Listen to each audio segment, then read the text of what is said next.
Good morning, everybody, and welcome to Miltton House. Welcome to SAP's and Miltton's event, The Future of Digital Business and Customer Experience. We have guests and participants joining us today here at Miltton House and remotely on our digital platform. The ratio is around 50-50, so we can call this a true hybrid event. I'm your host this morning. My name is Mikko Hakkarainen, and I work here at Miltton as an Executive Creative Director. But today, we're going to talk about modern customer experience, which really can take place at any touch point of business and society. Whether you're in the role of a private person, a consumer, or a B2B professional, you expect well-designed and easy encounters that feel as though they've been designed just for you. To deliver an experience of this kind, design should cover the entire value chain of your service. You need systems that are capable of connecting real-time business data at every customer touchpoint. Today, we have gathered great presenters around this burning topic that truly holds a lot of business value as well. Our program will shortly kick off with a keynote called The Future of Omni Channel Engagement, and that's going to be held by Rob Burbeary, who's the global sales lead at Emarsys. After Rob, we'll have Miltton's very own Mattias and Ulla here on the stage. After them, we'll have a 15-minute break around 10:30 to 10:45, and we'll return to 2 client cases around 20 minutes each. The first one from Johanna Jäkälä, who's the Chief Commercial Officer at Finnish Railways, VR. And the second one from Sarah Hoof, who's the Head of Growth at My Safety, and Sarah will be joining us remotely today. To conclude our program here on the stage, we'll have a panel discussion with our guests led by Ulla Koho, and then we'll have lunch together before we wrap up before 1 p.m. Before we get going, I want to share some practical advice for the participants here at Miltton House and online. We'll have a short Q&A session after each set. And if you want to ask questions here at Miltton House, just raise your hand and our producer will bring you a microphone. It would be great if you would talk into the microphone, as that's the way how our remote participants will hear the question as well. In case online viewers have questions, you can use the Q&A function on the digital event platform. Go on the yellow event agenda on Workshop, click the Q&A button on the right to access the chat box. And if you don't see the Q&A button, you're probably in full screen mode, so get out of the full screen mode and then you'll find the button. And you can also like other people's comments, and that's nice because people really like when you like their stuff, so that would be a nice encouragement. Now I would like to give the floor to our first speaker, Rob Burbeary, who's flown in from London to be here with us physically today. We're very happy about that. Welcome, Rob.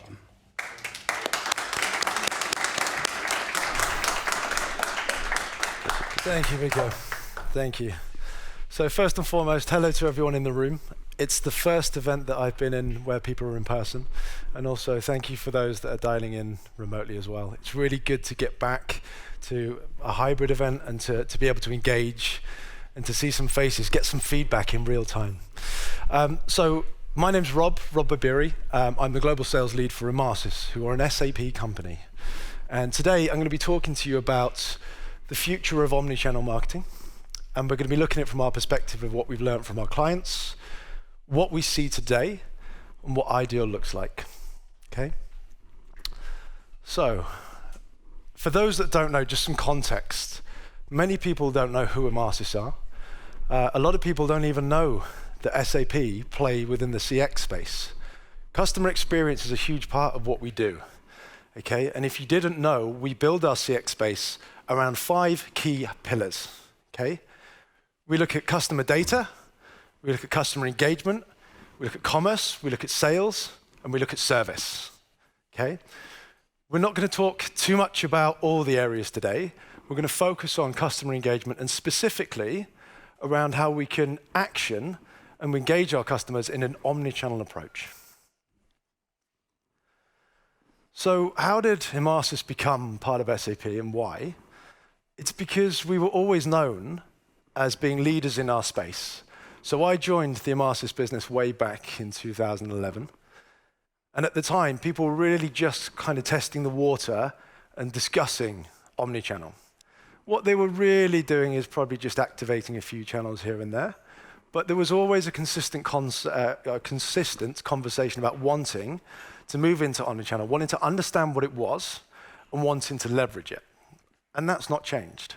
We have been recognized for a number of years as a leader in that space, as an innovator, but actually more key, why SAP were interested in us is because they wanted to become also a leader in customer engagement, but they want their customers to adopt the technology that they can employ.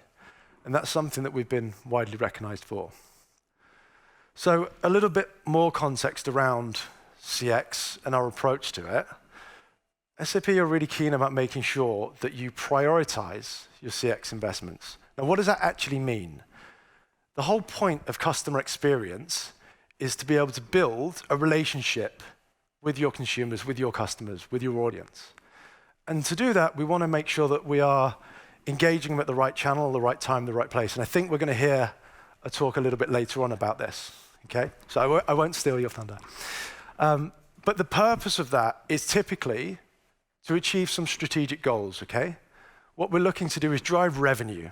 We're all in business. Making money is probably a sensible thing to do, okay? So we do that and we talk about customer experience and we talk about omnichannel engagement in the way of using it to increase the lifetime value of customers.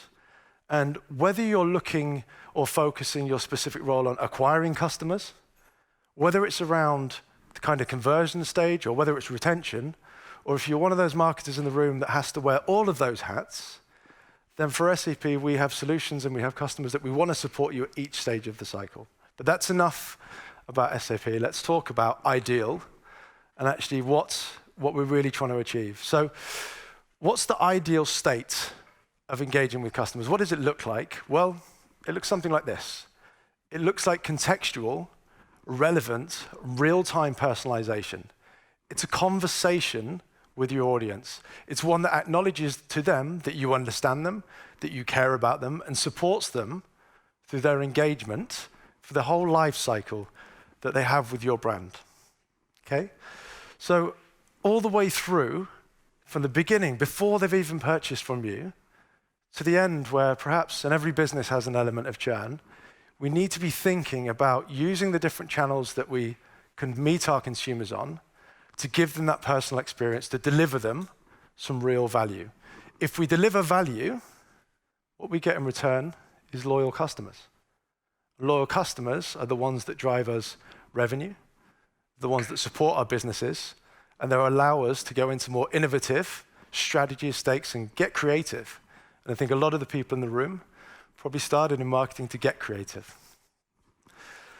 So let's have a little look of where we are today. And I just wanted a little bit of a show of hands in the room. So it's not just me, you've got to get involved as well, by the way, okay? So for the people in the room, just a show of hands. How many people here, if they're going to make a purchase, spend a little bit of time researching first? So perhaps look online before they go to a store. Okay, quite a few of you. Good show of hands. Statistically, around 81% of consumers will research before they go on to make a purchase. Now, today I was asked to talk about the future of omnichannel execution.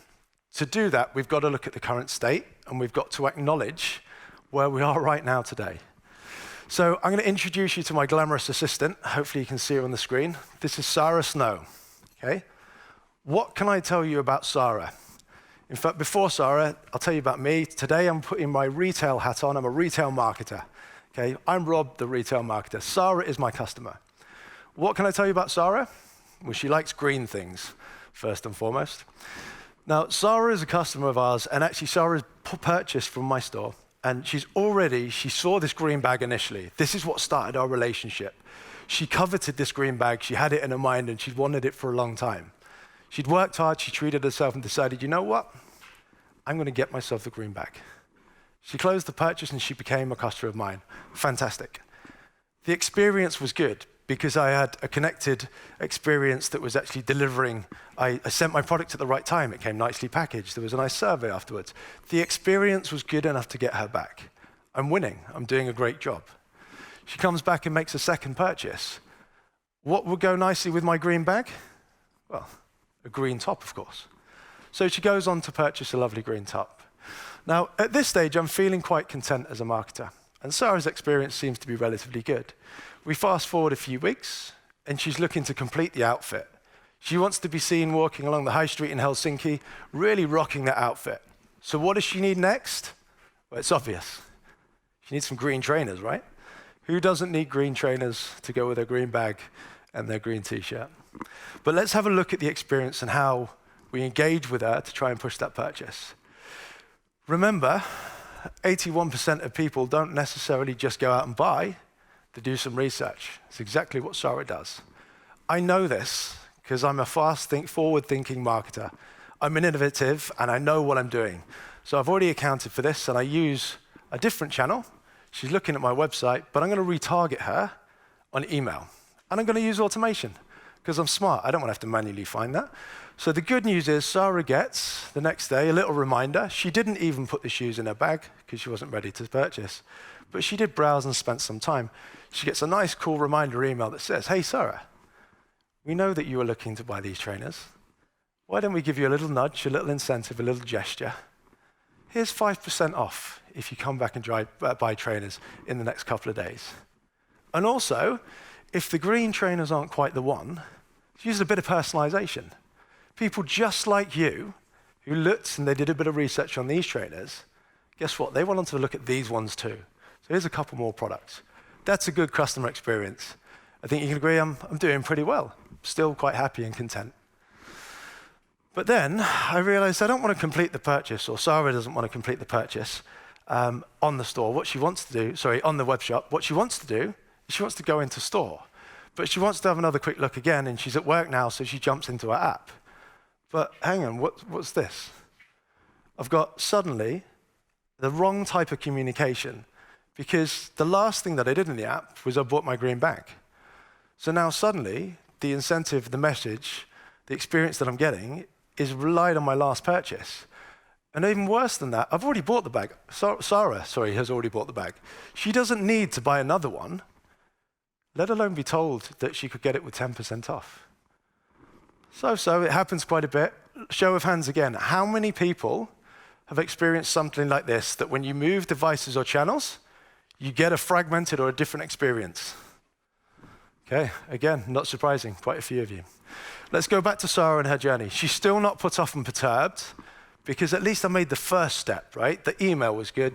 She feels like I know her. She can forgive me my sin of not personalizing when I was in the app. But she's determined that she's going to go into store because she wants to look, feel, touch, smell these trainers, make sure they're the right ones. So off she goes. She walks towards the shop. As she gets close, ping! What's that? Geolocation picks up that someone's near the store. Straight away, here's an offer. 30% off makeup today. Why? Well, we haven't identified that it's Sarah yet. We just know that someone that has the app is close, and we're just sending a generic offer out. Nonetheless, she's at the store, she goes in, she sees the trainers, but we've now got different treatment on different systems, different logics of personalization. A little confusing, but I'm at the store. Sarah's at the store, I'm getting confused. She looks at the trainers. Unfortunately, they don't have the trainers in her size, but what she has learned in doing her research, in going to see them in the store, these are the ones that she wants. So she's going to have a little coffee, have a little stroll around.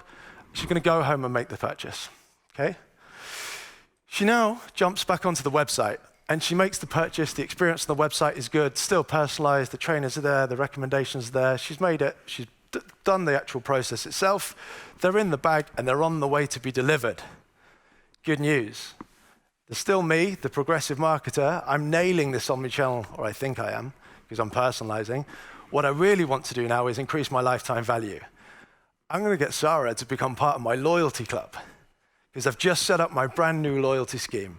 And guess what, Sarah? If you sign up to loyalty, we'll give you super treatment, cool treatment, exclusive content, early access. We'll make you feel special. Fancy being part of my club? Anybody here want to join my loyalty club, by the way? Perfect, thank you.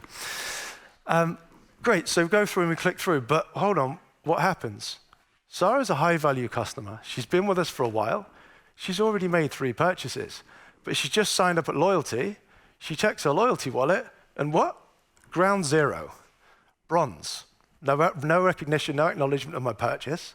I was just sold a special treatment. You were going to value me. You were going to help me. You were going to talk to me like I was someone super special and super important, yet you're putting me back to the beginning. I'm just a new customer. I'm not known. That's a terrible customer experience. Now, the sad thing about that is we talked earlier that a lot of people have had this experience and felt it. If you're not aware, statistically, almost 2/3 of people will not return if you give them that kind of experience. We accept it, and it happens, but if it keeps on happening, you alienate your customers, especially if you're using all these call to actions, all these cool incentives, and all this cool treatment that you're telling that you're giving, and you do the exact opposite. You're probably better off just not telling them you're going to do it in the first place. Now, here's why. So we've got to look at why we're at the current state before we go to the future. And I'm going to hold my hand up here. I have been in my career in MarTech the last 15 years, part of the problem. Now, I'm really pleased that no one booed when they introduced me as sales, okay? It's a scary place to be when you're at an event like this. No one wants to talk to the sales guy. But I've been in sales for a long time, and there are now nearly 8,000 MarTech systems that you as marketers can go and procure and that you can buy, okay? And they're normally built for a very specific reason, a very specific use case, a little part or a segment of an entire customer journey. And they're all very, very good, but they weren't necessarily built to talk to each other. They weren't necessarily built to share. They weren't necessarily planned to be put into some sort of best-of-breed infrastructure. And what we end up getting is loads of tech with a huge overlap, different logics like we saw in Sarah's journey. They're all trying to personalize, but the data that they're using to personalize, the logic that they're doing it, is entirely different. And it causes disparate, disjointed experiences that leads to customer dissatisfaction. Even worse than that, what this complex marketing landscape does is it flattens the adoption curve. So since 2019, what we learn is that companies that have lots of tech, you can see, some people are using up to 90, 91 cloud-based systems to engage with their audience. Less than 58% of the technology is actually adopted and used for the purpose that it was bought for. And that has not improved in our industry since 2019. It's crazy. So how do you change this? Okay, well, what we've got to start doing is changing the way in which we think and the questions that we ask and our view of how we partner with people. So there's some stats here, right, about adoption. And these are stats from last year for Emarsys specifically, okay? The good news is we're ahead of that. The even better news is when we look at personalization and when we look at automation, we're now pushing up to over 80%. 80% of our technology and elements are being adopted. At the bottom there, Omnichannel, which is what we're talking about, has now moved up from 35% to closer to 40%. Omnichannel still remains one of the bigger challenges because people are just sending content in a siloed way, in different logics and different experiences, but we're working with them to get that. To change it, what you need to do as consumers of technology is really challenge your partners. What are you doing about adoption? It's nice you've got a slick presentation and a really cool demo, but tell me about what do your customers actually do? How are they using it? What are the results? And how much of your technology are they actually using? I can talk about this because we have programs, we have agendas, we have a real drive within our business to make sure that our customers adopt what we do. That's my tip for today. Find partners that will help you utilize and encourage adopting the technology that they set out and sell you with the vision of in the beginning. So what does it look like when you do get technology that's adopted? I'm going to finish on just a couple of real-life examples, okay? We set out at the beginning about looking at the future of Omnichannel. For many of us in the room here, the future is actually already out there. There are people doing what your future step looks like. I'm going to start with some basic ones. How many people in the room have heard of Salling? A few people. Danish supermarket, food, some non-food, really cool brand, long history, 100 and something years. What does Salling do when we're talking about Omnichannel? What do they actually do that makes a difference? How did they drive 25% increase in digital revenue? Well, they took a step back and realized that they weren't just trying to do omnichannel marketing, but they were an omnichannel business. They've got physical stores, they've got mobile websites, they've got e-commerce, they've got apps, they've got all this stuff, and they realized that their consumers move across those channels. What's the key? It's data. And they really started out on a journey of trying to personalize the online experience. Well, to really make the change and difference, what they did is reverse engineered and said, well, let's look at our offline experience and use all the offline purchases, the weekly shop, the products that people buy regularly, all that kind of stuff, to personalize the online experience, but also personalize the treatment so we're directing them towards the channel that they typically convert. It's something so simple, okay? But it's about centralizing data, using data in the way that it should be, accounting for all the touch points that everybody has, and reflecting that back to the customer to say, hey, we know you, let me help you make your purchasing process easy. And you can see there by implementing things, by taking in the data and knowing what customers' patterns and habits are, implementing simple things like product recommendations, improved revenue by 35%, specifically coming from product recs.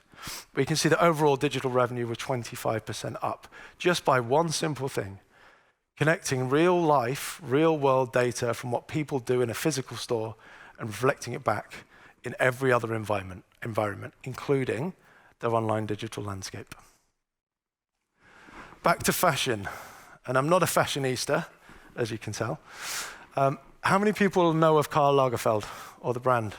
Cool, you are definitely a more fashionable bunch than I am, which is good.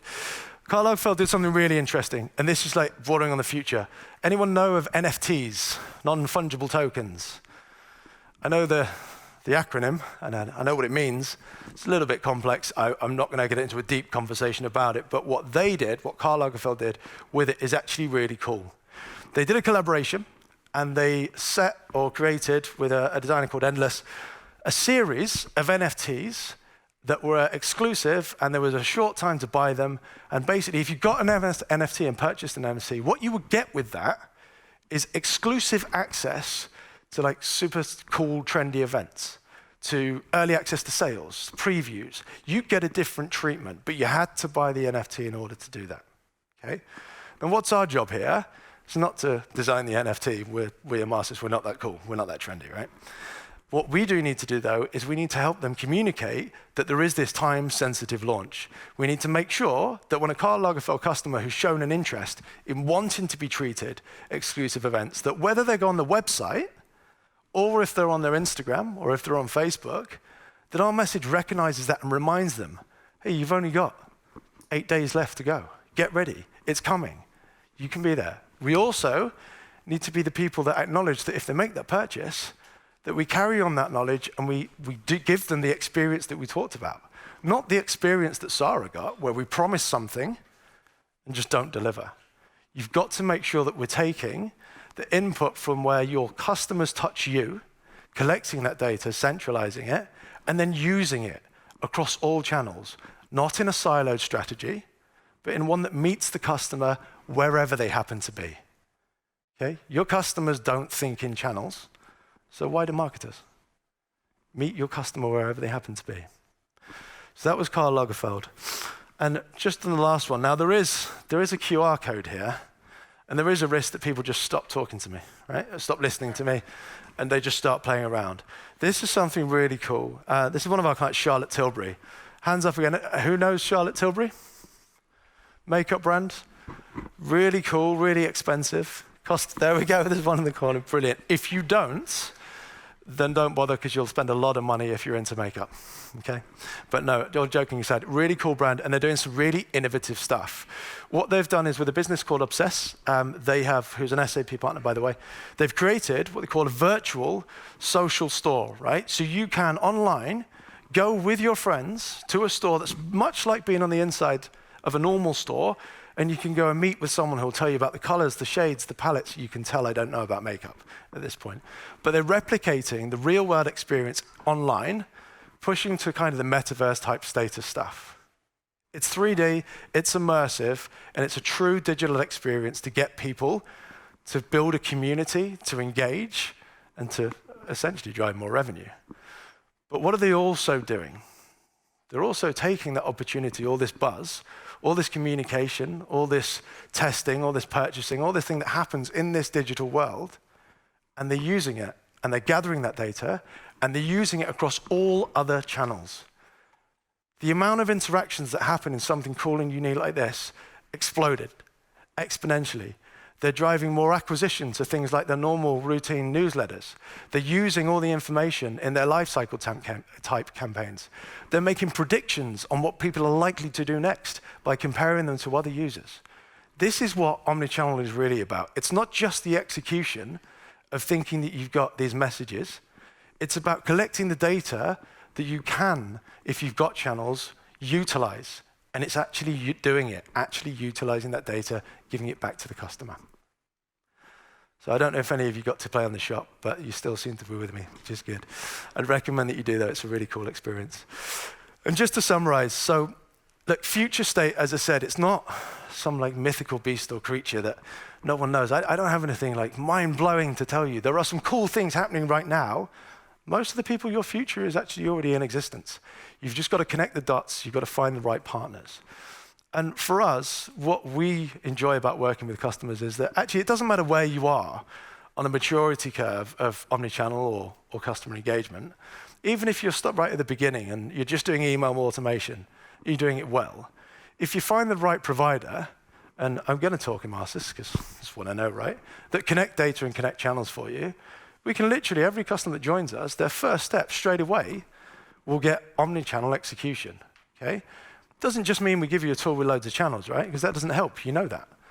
What we also give you is we work with retailers, and we only work predominantly with retailers. And we've done these campaigns, we've done lifecycle campaigns, we've done predictive stuff, we've done matching products, all this stuff.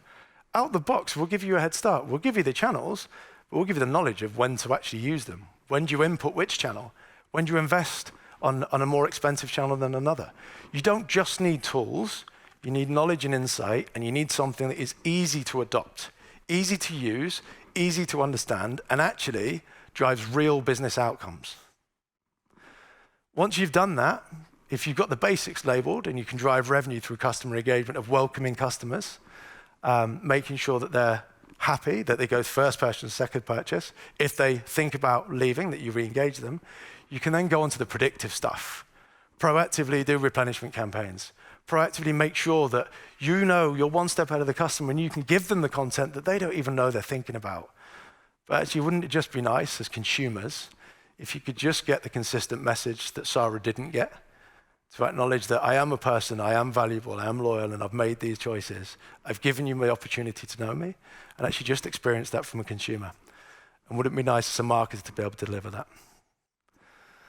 So that's, I think, just about on time for the 25 minutes. I'm going to kind of stop and take a pause there.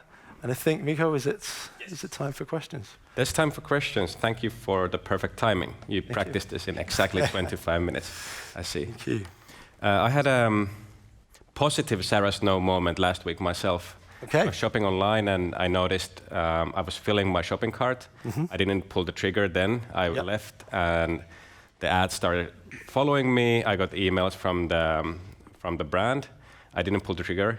But then I got a personalized message from the e-commerce manager who sent me a message that, hey, I noticed. And I noticed that it wasn't an algorithm or a machine writing that email, but it was a person. And then I purchased more than I was actually thinking of doing. That is the dream, right? Yeah.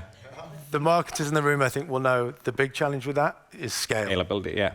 Okay, and that's a whole nother conversation, but they didn't allow me another 25 minutes. Any questions in the audience here at Miltton? We have some. We have over there. Marlena will give you a microphone. Hi. Hi. I would just like to know that do you guys have any B2B customers yet? Because we are using SAP Marketing Cloud, and I know that in some point you guys will replace our system.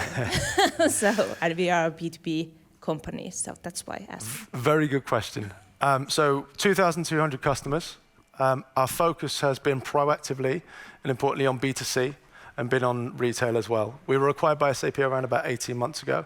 There is a huge heritage of working with B2B companies. We are working towards at the moment, and we have really cool, I've seen some of them, developments leading into B2B as well.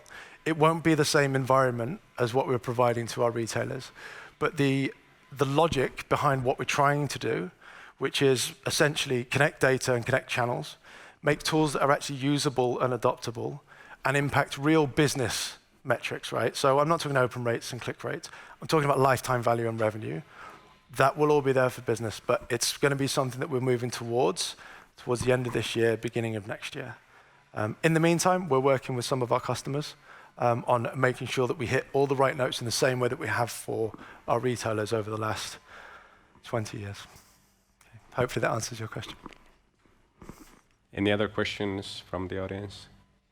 We have one from online viewers. The question goes, how have people's view on data privacy related to personalized marketing changed over time, as you've been in the industry for a while now? Has it changed? Are people happy to share their data if they are targeted with relevant marketing messages? I think the answer to that question, or from what I've seen, is within the question itself.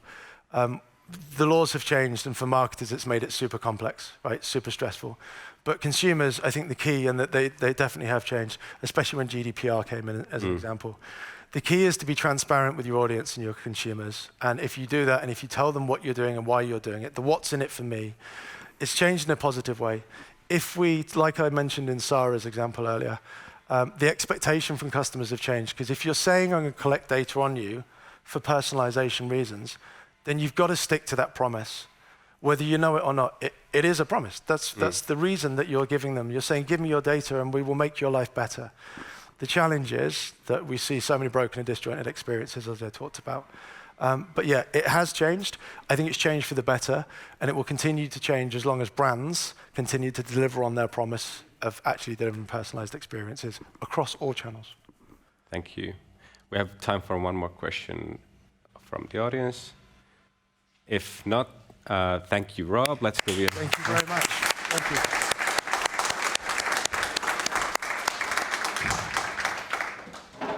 Okay, we'll move on to our very own Mattias's and Ulla's presentation. Mattias will talk about the right message to the right customer via the right channel at the right time. Did I get that right, Mattias? I think so. He promised to share some very practical tips with us today. And after Mattias, Ulla will talk about empathetic design makes marketing feel like service. All yours, Mattias and Ulla. Welcome on the stage. Thanks, Mikko. Actually, we changed. I will begin. Okay. So she will be Mattias, and I will be Ulla. Yeah. Make Welcome. it easier. Yeah. Hi, everybody. Great to see so many faces there. I'm going to tell you something about empathetic design and how to actually make the marketing feel like service. There's lots of things that were already mentioned in the previous speech, so I'm going to make them more concrete. So, why should we care about the people instead of just selling out things? That's a good question. If you ask me, the centerpiece of every successful product or service is always a human being. We shouldn't be building anything that doesn't focus on serving the needs that the real people have in their real world. So be it a platform, a web store, whatever, it won't have any users if you don't focus on the very fact that what is the need you're serving to. So what then, if you ask me, can be achieved by listening to people, by actually understanding them and showing them empathy? I would say anything. And if you don't believe me here, my one and only task today is to convince you that it's true. Because there are great examples about that. For example, Barack Obama, who actually has roots in societal impact that he had been doing years and years among the real people, among the poor and the rich, from door to door. And he always thought that the better societies are built on understanding the real people. And it did take him pretty far. But we are not light years away from him, because what we are responsible to do is to build services that are accessible, understandable, usable for each and everybody. So we really have to know how to do that. And how do we do that then? Here's a reality check. Everything that doesn't grow in the nature is actually designed by somebody for something. You all know this feeling with the door that you don't know whether it's pull or push. It's annoying, because you always do that wrong. Or that web store where you start looking for things and you get confused before you ever find anything. Or that booking service that doesn't get you book anything because you're so frustrated on your way to find the real answer. You don't want to be among those, aren't you? Because that makes people think, who on earth designed this crap? No. Whatever in this world is designed, it will always be experienced somehow by somebody. And if you don't pay attention to it, to how it's designed and what for, you won't be among those great services. You will be among those crap ones. So,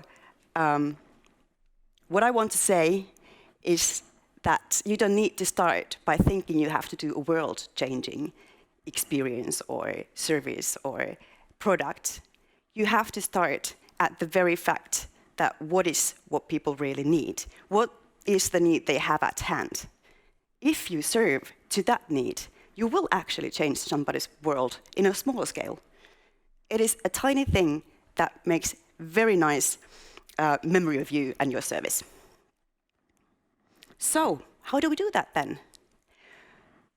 Data has been mentioned, and yes, a lot of data is available in the world, but I guess one of the myths is that it will solve your problems.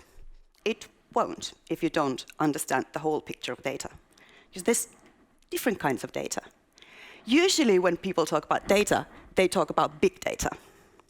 That's actually just actual realized historical perspective of what people did with the options they had at hand. So there's your market studies, there's your benchmarks, there's your numbers, figures, and charts. But then it's not enough, because it doesn't really show what people would have done with different options at hand. And that's when we come to the thick data. That is understanding people.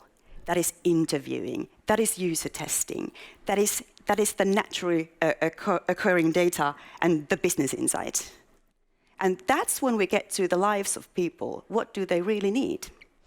But then, even that is not enough, because you really have to understand the wide data, what we are going towards, what kind of changes there's going on in the world, what will people want to use tomorrow and the next year.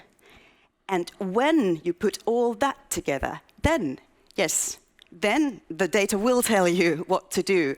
But if you only take one part of that, you won't succeed.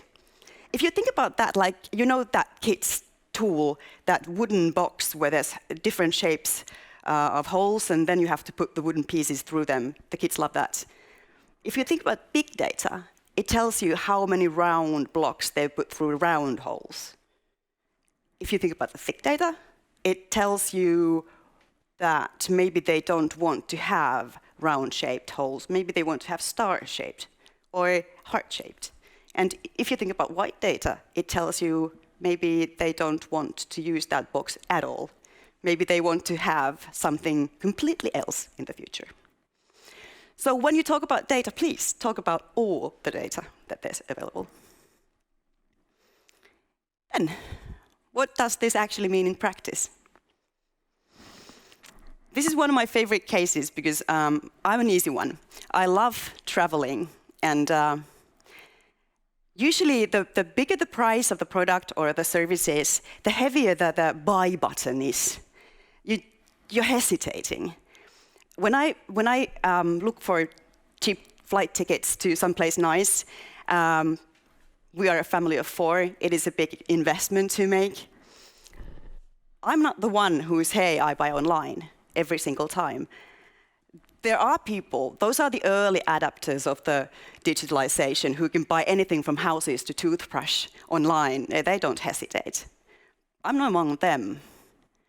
Then there is this, I want customer service people. They browse, they search, and then they eventually call the customer service because they want to book their tickets on the phone. I'm not one of those either.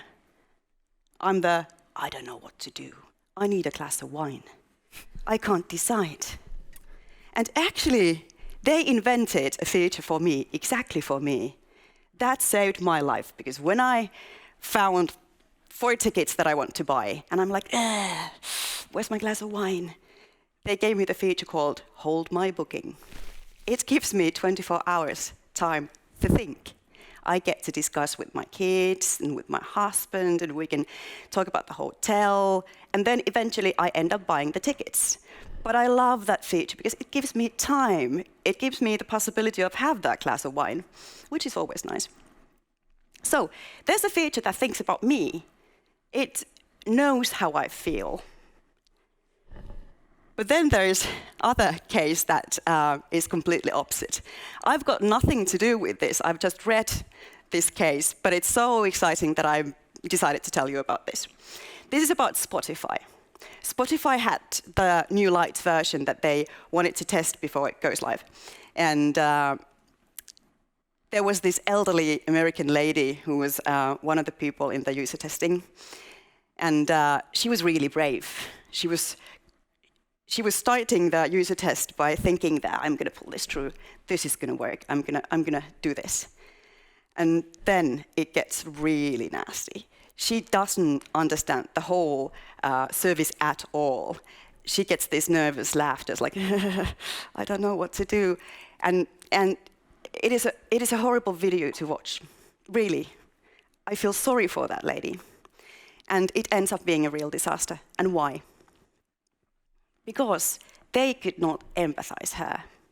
The smart designers who did the user test and the ones who were running the test, they were actually users of the full version. They could not go into the brain of that elderly lady who didn't really actually know what Spotify was all about. Neither did she understand what was the difference between the full or the light version, and it was a failure. And if they didn't do that, they would have launched a service that wouldn't have worked. So always listen to the real users. Always listen to them, because you can't know what they think. And trust me, I've done hundreds of user tests, and each one of them has always revealed something that I didn't expect. And then there's the case Happy Meal. This actually happened 2 weeks ago when the kindergartens were closed, and my younger kid was here, and I needed to order food for her. And you know these kids, they don't eat anything that has touched pickled cucumbers, or basically nothing can touch each other because it's spoiled. And then I used Volt, and I was just being too busy to think of anything healthy. I went for McDonald's. I was like, yeah, Happy Meal, there's a toy or something, and she's going to be happy. And then I realized that they had done something exactly for me, because sometimes you don't need to include, you have to exclude. And they had this feature when I was ordering a burger. I could pick things that I want to exclude from the burger, so that eventually there's just the patty and the bun, just like my kid wants it. But I was so happy that they actually created that feature, because it saved my day. They had listened to me, or people like me. So it's not just it's not just data. It is also what kind of needs they have that you can realize, you can make real with the data. And how do we align this all? These are just nice to have features, but how do we align these to make great customer experience? It is about every single touch point. It is about how your customer service talks to people. It is what is written in the discussions in Yodel. It's the word of mouth. I'm the queen of ugly slides. Here's the ugly slide for you. But it shows you that there's millions of little touch points that you have to think of when you think of customer experience. And if they don't speak the same language or share the same story, it will be fragmented. That's the Zara or whoever that girl with the green bag was. You have to focus on understanding each and every touch point. And then that's when the magic happens.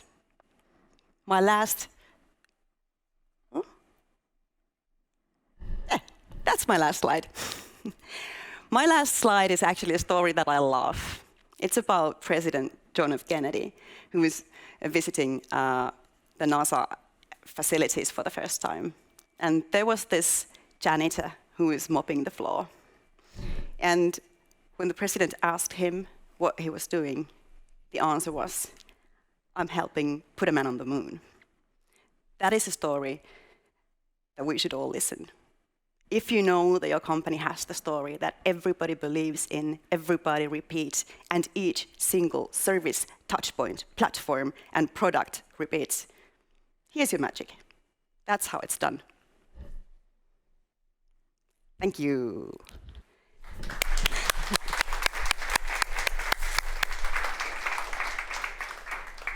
And if you think you're the queen of ugly slides, you will see the king of ugly slides.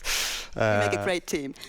But no, yeah, there's a slide. And actually, I'm very nervous about standing here in front of you, because when I arrived to the office this morning, obviously, I'm a Swede. So when I arrived, they told me, Mattias, you mustn't mention the game yesterday. So the entire morning, I've been all the time, I mustn't mention the game yesterday. So I mustn't mention the game.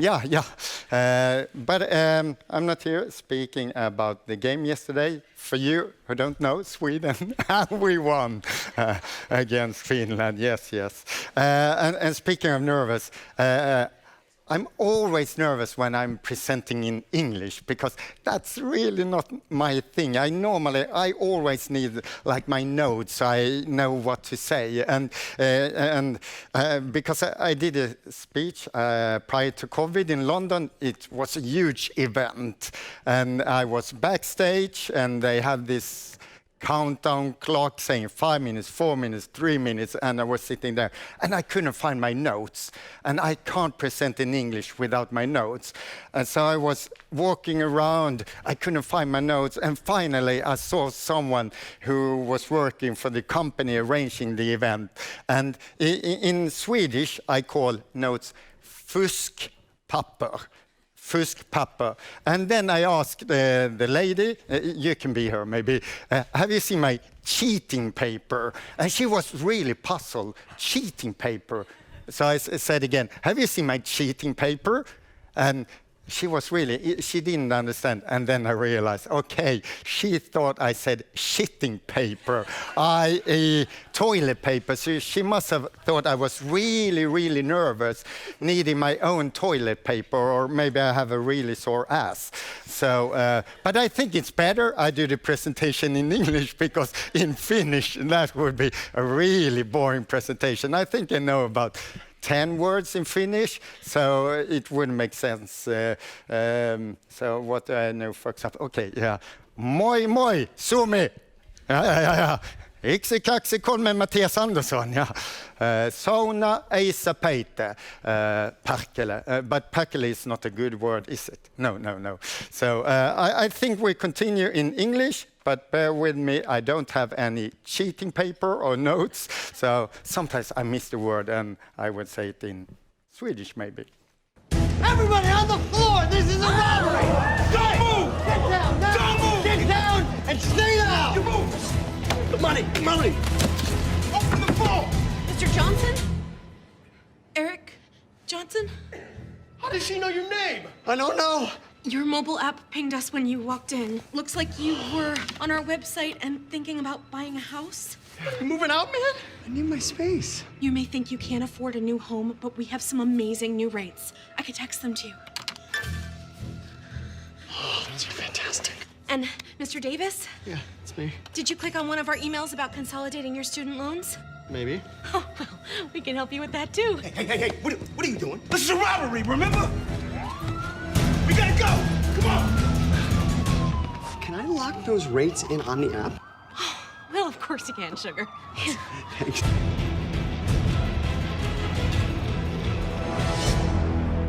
Yeah, and this is exactly what we are doing, and not the bank robbery part, of course, but this is what we're doing, for example, together with SAP and Emarsys.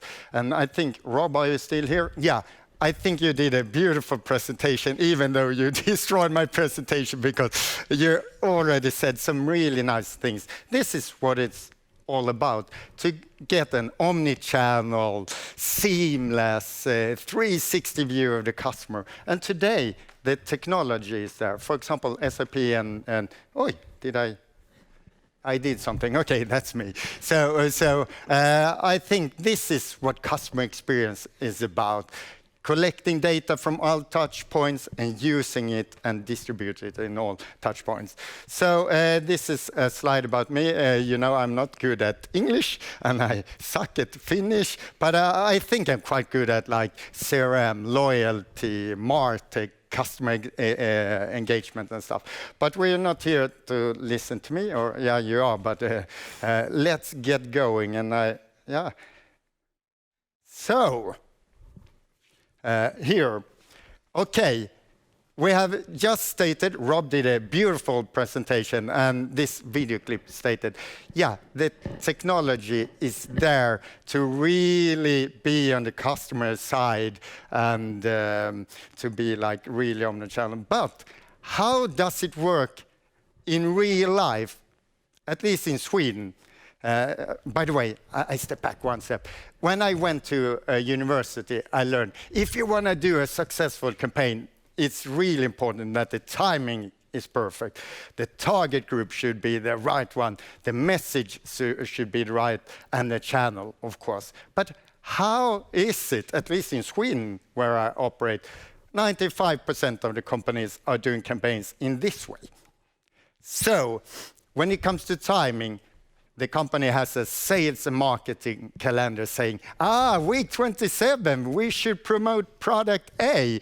Week 28, we should promote product B. Week 29, product C. This is how it is, at least in Sweden, maybe not here in Finland, but when it comes to timing. And the target group, the marketing department may sit in a room discussing, the target group for this campaign, and then suddenly someone raises his or her hand saying, but this is an email campaign as well, an email are for free, and then everybody shouts, perfect, let's go for all customers.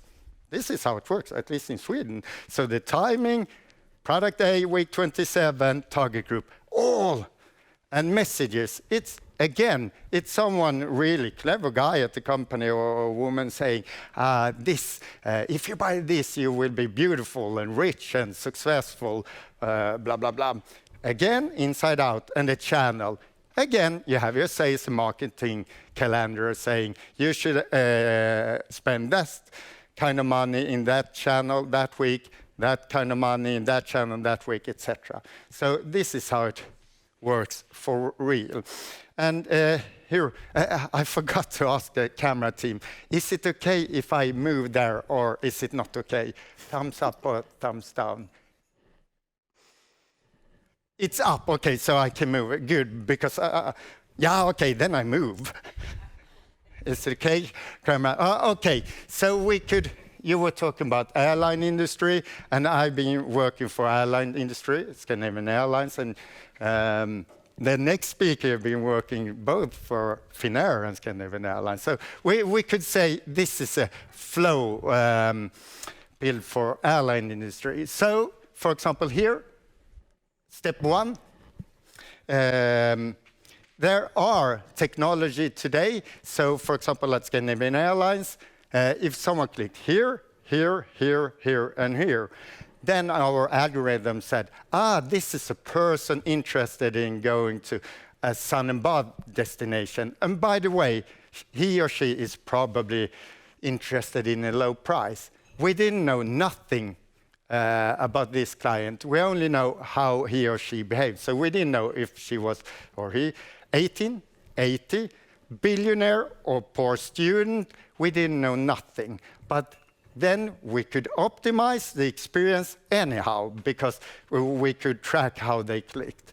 So another person might have clicked there, and then our algorithms would say, this is a person interested going to a metropolitan city. And by the way, we think that he or she is interested in business class.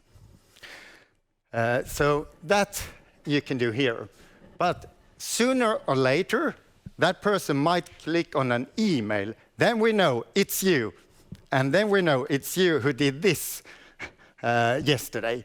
Or maybe they log on. In this SaaS case, they might be a Eurobonus member, and then they log on. Then we can connect all the dots. And then we have this customer data platform, or CDP. It's very fashionable talking about CDPs right now. Then we had all the information about that person. We knew how they have clicked on the web page, how they have clicked on the email. We know if they're like silver, gold, diamond. We know all the historical transactions. We know if they usually travel with kids, business, leisure. We knew all of that. So then we could be like really sophisticated here. But for this case, I'm making up many cases on the fly now without cheating papers. Here, yeah. You know, as Rob said or asked you, if you have been clicking for something, for a shoe, for example, that will follow you everywhere. And that's bad customer experience. If you have bought a trip and you get, like, in your case, 10% on the bag, or I don't really remember the case, but 10% on the bag you just bought. That's really bad customer experience, and it's expensive. It's really expensive to buy ads on Facebook and Google, etc. So here, the ecosystem must say, I bought a trip to London. Stop communicating. Most companies miss to do that. So let's say I didn't buy the trip to London. I think I will show this slide first. Because before we continue on the previous slide, I just want to state, like, it's really strange. Yeah, I told you I'm really crappy at slides. It's really ugly. But we're stating we have our own channels, low-cost channels. For example, email, it's a low-cost. Your web page, like low-cost, and organic search, and the app is low-cost channels. Here we have external channels, social media, external media, banners, and paid search. So these are really good channels, definitely, but just stating they cost a lot and they're almost for free. Can I go backwards? Yeah, I could. The red bottom, really easy. Well done. Yeah, thank you. So here, we haven't bought that product. Okay, then our algorithms will say, okay, this is a person, we have email, we have opt-in, and we know that he or she normally opens her email.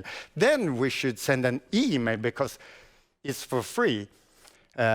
Most companies are like both sending email and buying on Google I hear myself here. Okay, strange. So that's for free. But if we don't have email, we don't have opt-in, or our algorithms are saying this is a person not likely to open her email, then we start chasing on Google and Aftonbladet. What's the biggest newspaper in Finland? And it has to be easy for me to pronounce. Okay, I can't do that. So it could be a ban on Helsinki. Yeah, exactly. So, but now I have to check my time, because I think, Rob, you did a wonderful job in explaining how you can use the data and execute in all channels. So I think I skip some slides now here. So my point is, this could be the truth. And again, Rob showed us what Emarsys and SAP are doing. When it comes to timing, it should be whenever the customer wants. I should get like commercial for London when I'm interested in London, not week 27, because the sales marketing calendar says London week 27. And the target group, again, it's the ones interested in London get London, the ones interested in something else get something else. And the message, as I told you, we know if you're like probable to be price sensitive or going in business class. So we can really segment the communication in all channels. And again, the channel. But I think this is a really important, that's why I had to stress, I really love this one.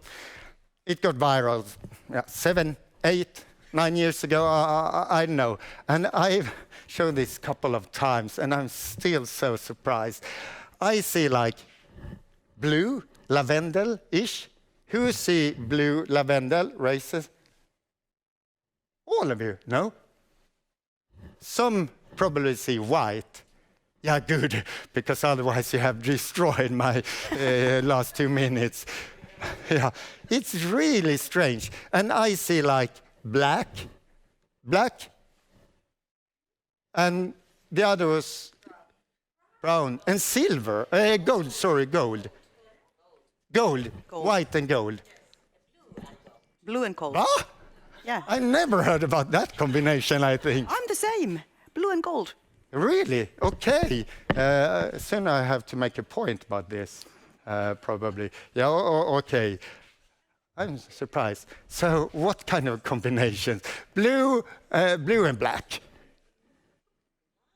Well, and we have white and gold. And we had like gold and blue. Oh, yeah, really interesting. And I have 1 minute, 8 seconds left. Okay, so here the point is, next slide. Next slide. This is what one of our sister companies, agencies in London did. They did this campaign. It's a really, I can't find the words. It's emotional campaign. And they launched it like days after this got really viral. So the technique is there, and here I shouldn't point on her. Where can I point? Here I see white. White? Yes. Gold. Yeah, that's strange. Yeah. So my point here is that technology is there to really, do some stuff immediately. But I showed this for many companies, at least in Sweden, and they're like, Mattias, we also had this beautiful idea. And then I ask, why didn't you do it? And then they tell me, Mattias, you must know, sales and marketing managers, we have bi-weekly meetings. And this campaign, it has to be approved by the manager for Europe, Asia, US, etc. And since this is related to 3 different products, the product owner of A, product B, product C have to approve. So my point is, time's running out. My point is, the technology is definitely there to be like really on the customer side. But why aren't companies there? Yeah, it's because how you are organized in silos, how the systems are organized in silos, how you're working in silos. So that's That's the trick. That's the problem. The technology is there. I'm not saying it's easy, but it's there. But you must work in new ways. Stop working in silos and organize everything in silos. Sorry about Mikko, sorry, really sorry. I see like red alert, red. So I back off. Thank you. Yeah, okay, I come here. Thank you, Mattias.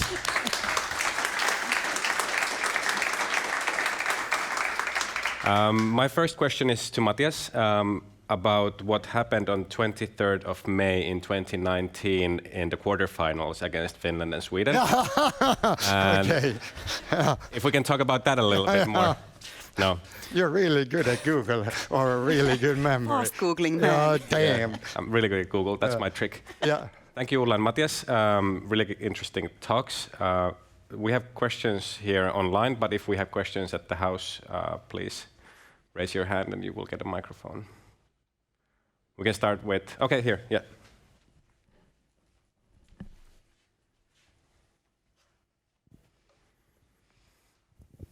Thank you very much. Just a question, as we always speak about digital and channels on digitally. I'm curious because quite much other companies also think about the offline channels, so basically post mail and everything. What is your intake to that? Because people are trying to be innovative, trying to be personalizing offline. Of course, it makes it. Do you go for the VIP only or something? And a lot of questions has come and great ideas have been coming. What is your intake on offline channels?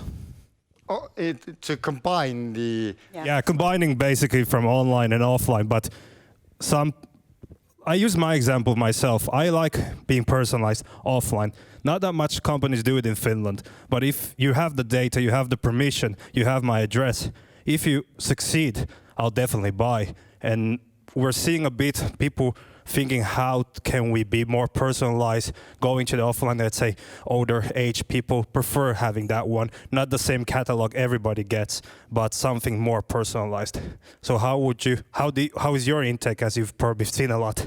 So you have a good answer to that one. That was a really complicated question, and I think it's really, really hard. Yeah, so it's a excellent question. But yes, honestly, I don't see that many cases that succeed. I can remember one that worked for me really well. That's about cars, because I'm not the car person. And they have to be, what is katsastaa in English? Inspection. They have to be inspected once a year, which I always forget. And then I got this brochure by normal mail, like paper one, saying that your car and then the register number needs to be inspected before this date. And I'm like, thank you, because otherwise I would have driven unexpected car for months before understanding that I should do that. So yes, it works, but then it has to be really spot on. It's because usually I throw away every single paper thing that comes through the mailing box. So that was savior, but it could have been failure. Thank you, Ulla. I think we're running a bit late, so if we have questions for Ulla and Mattias, please ask them at the coffee station. Thank you very much, and we'll return 10:45 to the program. Thank you.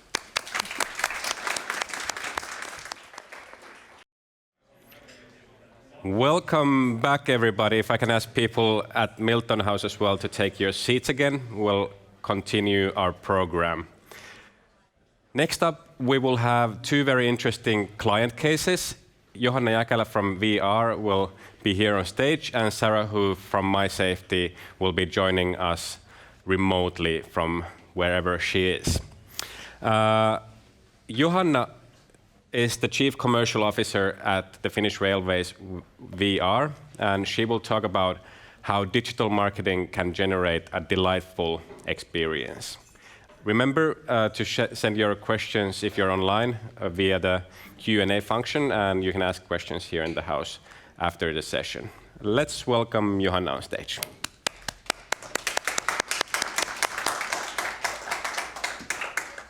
Thank you. Clicker and a little bit of chairs to...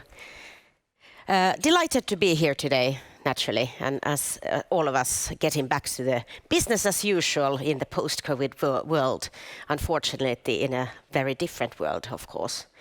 So my name is Johanna Käkälä. I've been working with customer experience, brand marketing, data-driven marketing, all of that for a few years already, I would say. I think it got mentioned here by the previous speaker.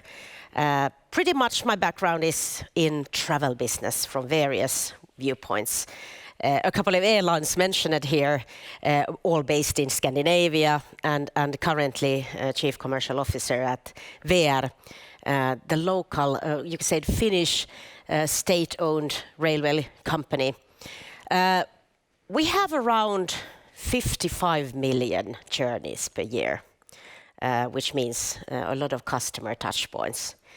And long-distance trains carry around 14.9, 15 million passengers, we call it. And obviously, that's not unique customers. Obviously, it's customers who keep returning and coming back. And all of those lovely moments, I think SAS had a lovely CEO years back who talked about moments of truth, and I still go back to his wordings about the actual moments we meet with customers. Back in those days, it was very much about physical touch points and meeting the customers at the airports and in the check-in, and of course on board the flights, and in our case in railways and in the train. But of course, the world has been around from that, and we all, as we've heard today, it's more and more a combination of really getting the digital touch points right. But in our case, it's not and it's not that simple for many other businesses either, because you will always have a combination about digital meeting physical. We had some examples about getting into the store. And what I really believe in that as an all customer experience is really the following topic will be about how we actually improve to combine these two. Because customer experience, it's not a different story that first I kind of engage with this brand online and then I'm something else and when I go to the physical experience. For me as a customer, all of us as customers, it's one customer experience throughout the journey. And then we will have various touch points along with that journey. So I'm a great believer in brand building, and the absolutely biggest thing in building a customer-driven brand is to focus super heavily on customer experience throughout the journey. And of course, delighted today to talk a little bit about some cases in our company. Because as we've heard today, wouldn't it be lovely to have a perfect world? To just have, all the data from all the customers in one spot gathered, and then it would be somehow amazingly distributed through this lovely kind of ecosystem of digital and physical to every and each customer touch point, and really creating each time a lovely experience. Knowing your history, knowing the mood you are in, and kind of just fantastically taking care of that. But we all know, and we have compassion for each other, it takes a lot of work to build this. So I fully understand the pain we are all in, because it's not easy. So in our case at VR, if I show the first picture, this is showing our mobile app. In Finnish we call it Matkaläppi, so on the journey map. We've done a lot of development during the past 2 years. And I don't know how many of you, hopefully you are all customers of VR, and those who don't travel in Finland that recently, hopefully you take the train to the airport maybe later, because it's a wonderful experience. But of course, it takes a lot of work. And I fully agree with previous speakers here that it's a lot of work by various competencies and cross silos. So, of course, in our case, Matkalappi, we have put a lot of effort the last 2 years to build it, and I personally love it. A lot of customers love it. And it takes work, everyday work, from designers, developers, marketers, brand builders, commercial analysts, because of course we are in a business. And as stated by Rob here earlier, usually that's the case, that you want to make some money out of the whole thing also. But it takes a lot of work. And by delight, of course, here's some example about what we just actually launched this week as newest features into the app. So actually, after you bought your ticket, you can upgrade and choose other additional services. We call it ancillary services in the travel industry, but it's additional delightful services. And why I wanted to raise this as first of all, the app, which has actually have been downloaded by around 1.5 million users, around almost 1 million active users, which is a good number in Finland. We are in a business operating in Finland. But why I think it's so important is because when you are in a business where you combine digital and physical, what I think would be the utmost customer experience is that you have an app with you which you can combine constantly with your physical experience. So you have bought the tickets, you can in last minute upgrade yourself or add services. Okay, I want to have a meal on my train to Oulu, for example. Because what a disappointment it is if you are in the train and you realize that you should have done it yesterday. So we try to actually use the app as your travel companion so that you won't, as a customer, miss out of any of those opportunities to delight yourself with the treat, with an upgrade, with additional services. And of course, here we combine the two lovely things. It's a lovely way of making business, but it's equals to a better customer experience. But it hasn't been easy to build. And you can all realize that how much data and systems and integrations there are in the back end of it, the back side of it. But to our lovely customers, hopefully it looks like a very useful service. It's your travel companion, where you can actually manage your booking or your trip the way you want it. So a lot of effort put on this, and some examples about the visual experience. But the main thing in this development is, of course, the thing, as the previous lovely speakers have told, it's the customer. It's the customer experience, the logic of the design, so that it really kind of emphasizes your needs. We've actually got awarded for this app, and I hope it keeps getting better. But I think this also kind of realizes the story that digital development and the digital experience, it's never ready. You all know, it's constantly ongoing. The improvement will go on forever. And when you're done with this app in a few years, most likely because something else comes along, then you start to building the next version of the following experience. So we live in a digital world, but in our case, very connected to the physical world. So the second thing why I promised today to talk about, wouldn't it be lovely if marketing would be seen as a delightful service? How many of you have lately been online, maybe searching for something, and you get, pop-ups in between your text while you are reading something? Do you feel that is a lovely experience? No. It's something we come along every day. And of course, it is something I believe that will disappear in a few years. Because customers, we all, consumers, that's not an experience online we want to have. But of course, that's the first stages of, starting to personalize things based on your search history or something else. And most likely it goes wrong. And of course, it's the lovely business that Google has created, because that's where their money mostly comes from. But I think as consumers, we are slowly, and maybe some of us more quickly, those who are especially working with design and digital services, coming to the face that it is really annoying. If I'm reading an article, why on earth do I have to kind of, especially on mobile, which is a small screen, kind of put up with all these ads in between? So of course you will have services like block the ads and all kinds of this.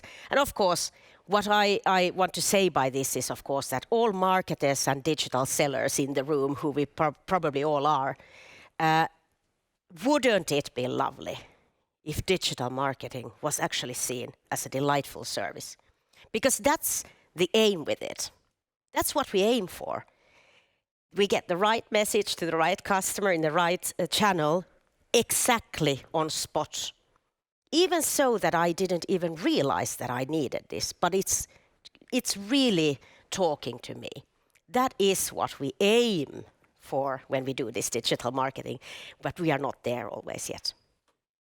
But here's an example, another kind of an example, a case we actually have developed during the past year. So of course for us, sustainable travel is the purpose why we are here. To take Finland to a carbon neutral Finland in 2035. That's why we exist. And that's why we want to engage with our customers to be on this journey together with us. So what we did is actually we gathered the data from the customers and used it to benefit the engagement and the customers' lives. Because who of us wouldn't like to know how much we have benefited on this journey towards the carbon neutral Finland? So we gathered the data, calculated it to a carbon offset number, because of course our train travel is carbon neutral as such. So how much have you as a person, as a customer, actually taken us towards that goal? And it was loved by customers, because of course it's again the customer's viewpoint on the thing. It's your life, it's what your purpose in this big story is. And of course could be further development. 85% of our customers consider this useful, and it was very widely spread through social media, because who wouldn't like to tell their story? So data which we gather can be kind of also visualized and put into format which actually benefits the customer in telling their story about how they are contributing to the world.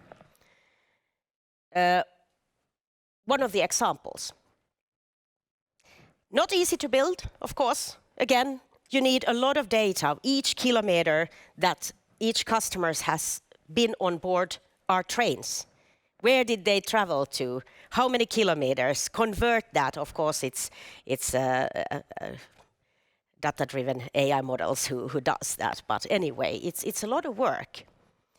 But of course, maybe an example also about that.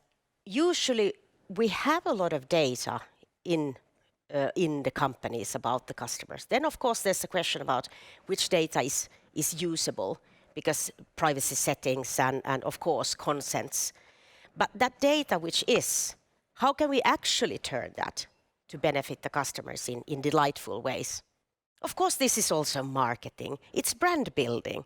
This is our biggest purpose on earth, to get more customers on this journey, but it benefits the customer and therefore creates preference, creates loyalty.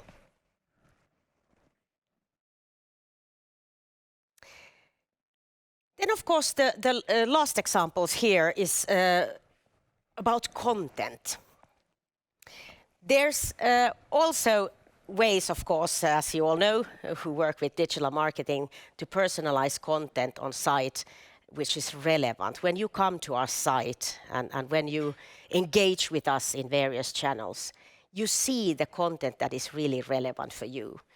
And here are some examples about content that we personalized to travelers who had actually were actually traveling up north, Lapland, during the holiday seasons, during Christmas and February ski holidays. I think somebody mentioned it already, that kind of in a flow of information, one of the biggest engagement and customer experience things we can do is actually kind of narrow that information which is relevant for you in exactly this moment. Instead of you giving you the link that, hey, you will find your information here, why not feed it to you? Hey, your trip is almost here. Let's use various methods to actually give you, you all know the feeling. You are busy, the holiday is coming, and you should check a lot of things. Can I eat on board? What do they have? What food do they have? Can I order something in advance? You need a lot of knowledge in connection to your trip, especially if you're going somewhere that you haven't been before. So marketing can function as a service here. That's what it should be. Of course, we also sell, and of course we engage with you. But instead of thinking about how can we sell our products, it's about what might you need, what might be beneficial for you in this particular moment. A few examples, but going back to the thing again and the compassion part, it's not easy. I've been working with data-driven marketing since, I don't know, quite many years, 20 years. 2011, I quit at SAS, which was a lovely company, and moved to a hotel industry, and then to Finnair, and now here. But the development, of course, has been fast. But it's much easier to talk about it here on stage than actually build it. Make it omnichannel, 360, segment to one. It's much easier to talk about it than to build it. So I have full compassion, and let's support each other, because it's not easy. And often we see cases that, oh, there's a lovely 360 world where you have all data collected and you will have a perfect, seamless customer experience. Well, in 10 years' time, maybe. Because when you build it and you are at year 5, you need to start all over again from here, because it's all technology again. So let's face the fact that it's constantly developing. It will never be ready. So we can kind of do like this. It will never be ready. Let's forgive ourselves about that. But my advice, because of course I don't know where on that path you are with your businesses, my advice is to start somewhere. Delight somewhere. And of course, as Rob said, it's not a lovely experience, because we all had that you just bought something and then you got triggered into the lovely loyalty program, and then they promise you 20% off. But I just bought the shoes. Why didn't you offer me, like, now do you want to make that decision before you buy the shoes? So exactly that is what we are living with. But I would say, let's start somewhere. Choose 3 most important things that you want to build and start building them.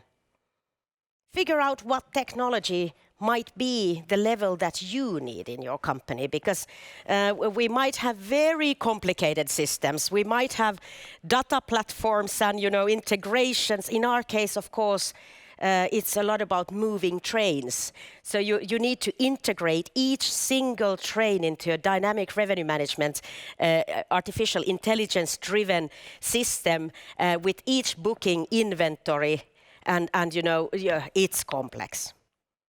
Not every business is so complex. Start with the 3 main things. Investigate and research with customers what might delight them the most. And of course, from a business point, which gives best return of investment. Start somewhere. You all heard that, eat the elephant in small pieces. At least in Finland we say that. And that's my advice, because it's huge. And yes, I know that there are marvelous technologies. We have some of them here today. And partners, you need partners to help you. Building yourself, everything, it's possible. But sometimes technology and partners help you along the way, and most likely it's a combination. And I'm happy to spar and give good, take a conversation, because it's constant learning. Every day I at least learn something new of personalization, data-driven digital customer experiences. And this is in Finnish, gentleman in the front. It says yhteisellä matkalla maailman parhaaksi, so learn that message. I'm inviting you to a common journey towards a better world on board VR. Thank you.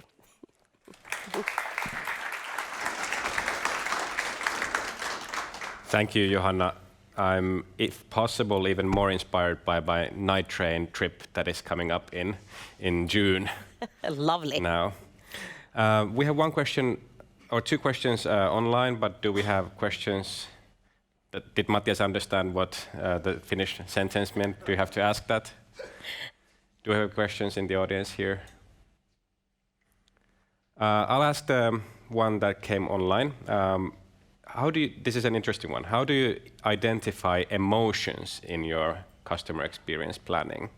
Do you do that in a systematic way? And how many profiles are you using?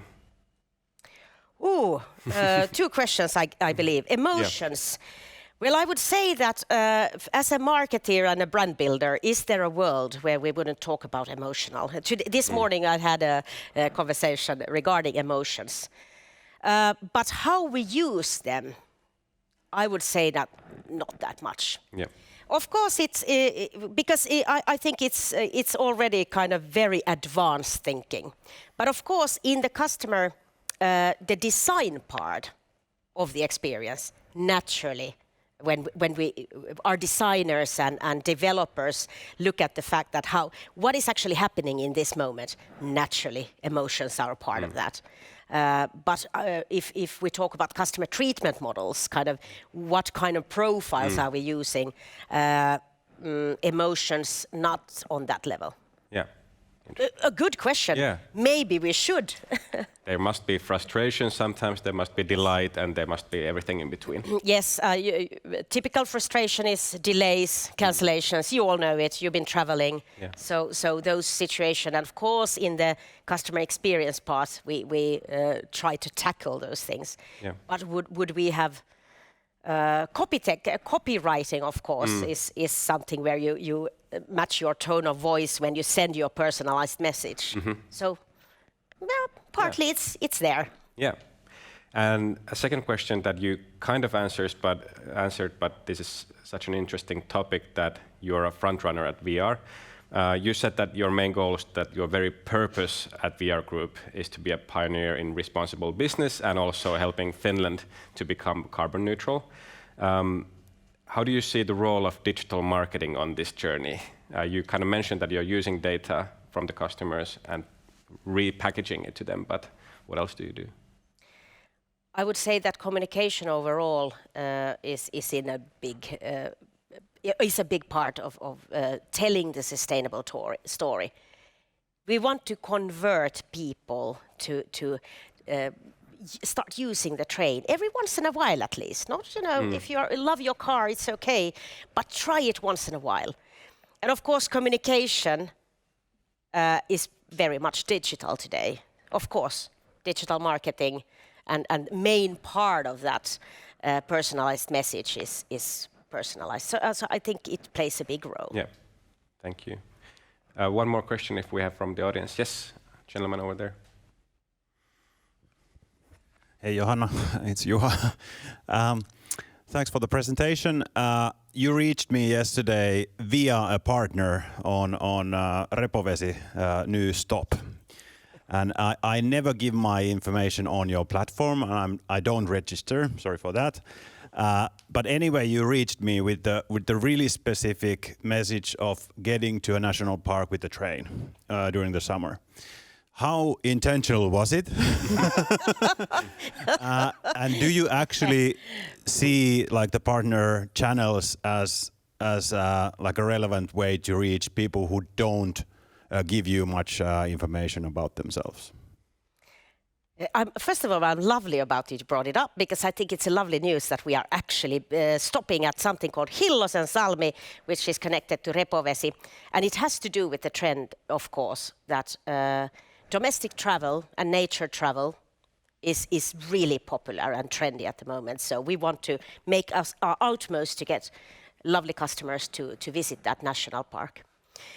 But how much we work with partners? I would say that communication, marketing, brand building, doing business is always an ecosystem of partnerships, of our own doings, of data, digital, and we use more traditional methods. That was actually, I think, even put out as some kind of a press release yesterday, because we think it's quite fun to tell. But we work a lot with partners, because I also believe in ecosystems and partnerships. Business is very seldom done alone. It's always done together with other people. Success comes together. And that's why we love to work with partners. Metsähallitus is actually a lovely partner of ours. And we have a common goal to get people traveling in Finland sustainably to sustainable nature destinations. So I don't know if I answered your question, but happy to also use more traditional methods in reaching those who yet haven't trusted us with their lovely data. Hopefully you will. Thank you so much, Johanna. Let's give a big hand. Kiitos. Maybe Johanna, you'll stay for lunch, and if there's more questions. And you'll stay for the panel as well. Might be that we need to rush to the airport together. Okay. With Mattias. Yeah. Thank you. But I'm here in the panel. Yes. Next up, I would like to welcome Sarah Hoof on our virtual stage. Sarah works as the head of growth at My Safety, and she will share her views today on how everything starts with understanding human behavior and human brains. So let's welcome Sarah on our screens remotely and our big screen over here. Good to have you, Sarah. The stage. Hi, nice to meet you. The stage is yours. Thank you. Thank you. So nice to meet you all, and sorry for not being there in person in Finland. I'm currently in Spain, so let's cross fingers for good Wi-Fi. Glad to be here. Currently head of growth at My Safety, as mentioned, and I am here to speak about this. Customers lie, you are biased, and data actually rules. This includes myself as well. I will be speaking about why I am so tough to say these words. The common theme for all of us, I believe, is that we eventually want to make money in some kind of way. Even if we're non-profit, for instance, we need to ensure that the bottom line makes sense in the Excel sheet. Money in, money out needs to make sense. This tends to happen quite often. We detect a trend in sales, usually. Something happened and someone wants to know why. Why are sales down, for instance? Let me know why, that'd be great. Many companies claim themselves to be data-driven these days just by the fact that they know that sales are down 3%, or can we please increase active users by, something like that. It's very simple to claim yourself to be data-driven just by the fact that you see data. You can even split it by segments, geographically, and whatnot. In the end, it's just data. It's being data-informed, not data-driven. I'll come to the difference. It's also very easy to claim yourself to be user-centric just by the fact that there's a roadmap, a huge backlog of stuff that you want to do for the user, and just by the fact that you want to do stuff for the user in a backlog usually is simply that you're doing stuff for the user. That's also not being user-centric. So this is quite common that I've seen over the past many years, actually, and it still happens. What it eventually is, this roadmap very often is, I'm not sure if you're familiar and recognize this game. In Sweden, it's a pig. I know that abroad, it's oftentimes a donkey. It's usually a guess game in one way. If you are to listen to Google, for instance, over the past 5 to 10 years, they've been speaking a lot about the way to increase customer experience and to increase conversion. It's very important to go mobile first and optimize page speed. So if you're to listen to Google, this would be the number one thing, highest priority on your roadmap. E-commerces usually go faster delivery, free returns, all of that kind of stuff. Everyone is aiming for that because it's expected. That could also be, like, depending on who you listen to, number one priority. There's usually tech or digital persons who wants to go marketing automation, personalization, AI, machine learning, and a lot of other things as well, which could also make its way into the roadmap. And what it eventually is then is, it's again a big roadmap of a lot of initiatives that all aim to please the customer for better experience, increased sales. But it's oftentimes a big jungle. What to do first? What's the most important thing? So what could happen, and usually happens, is like, hey, if we don't know what to prioritize, what to do first, why don't we ask our users what they want, and in that way become user-centric, right? It sounds very clever. So what often happens then when we take that step to go to our customers and ask for their opinion, what can we do for you to make you appreciate it even more? I used to work with one of the fastest growing startups in Europe, Karma. That's an app. We also had over 1 million users fighting food waste. So one thing that we could do at that time was ask our users what can we do for you? We could get the reply that, like, hey, a voice control app would be very nice, like, good suggestion. We add that to the roadmap. It could also be that they would ask for more choices. Like, in order for me to buy something off your app, I want to have a wider range of possibilities and options to select from. Or in order for me to take a decision what to buy, I want to have more details of the item I'm buying, like the origin of the meat could be a very typical thing.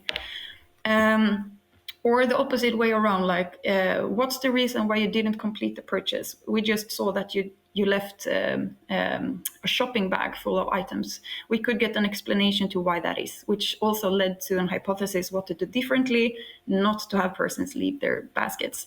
So what this eventually becomes is, like, all of a sudden we doubled our backlog of initiatives to do in our roadmap.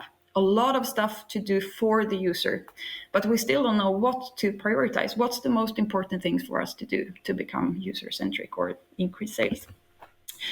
So the problem with asking users what they want is that people don't think how they feel, they don't say what they think, and eventually they also don't do what they say. Again, this includes me, myself, as well. I have a few examples showing this and how it actually comes to action. This is an experiment described in this book, where a bunch of people were driven to a web page where they were asked to buy a tent for the weekend camping. And obviously they had a range of selection with details, price, ratings, reviews, whatnot, price, picture. So they went ahead. What they didn't know is was that they were exposed to an experiment. So all of the people, they had exactly the same range of tents, but the tents had different order of on the page. So exactly the same selection, but different placement. Everyone went ahead. They selected their tent for the weekend camping, just as intended. After they explained why they made their selection, and they claimed that obviously they read through the description, the reviews, the ratings, the price, and they made a selection based on what tent best matched their needs. When reviewing the data to see what actually happened, it was clear that 250 out of 310 bought the first tent displayed on the page, regardless of what tent that actually was. So this is an example showing how we think we are rational and take conscious decisions, but usually we are not oftentimes. I have another example as well. This is from several years back. I was part creating this test myself with my previous company. We created a landing page with a blurred bottle of wine. I've Google translated pieces of this page.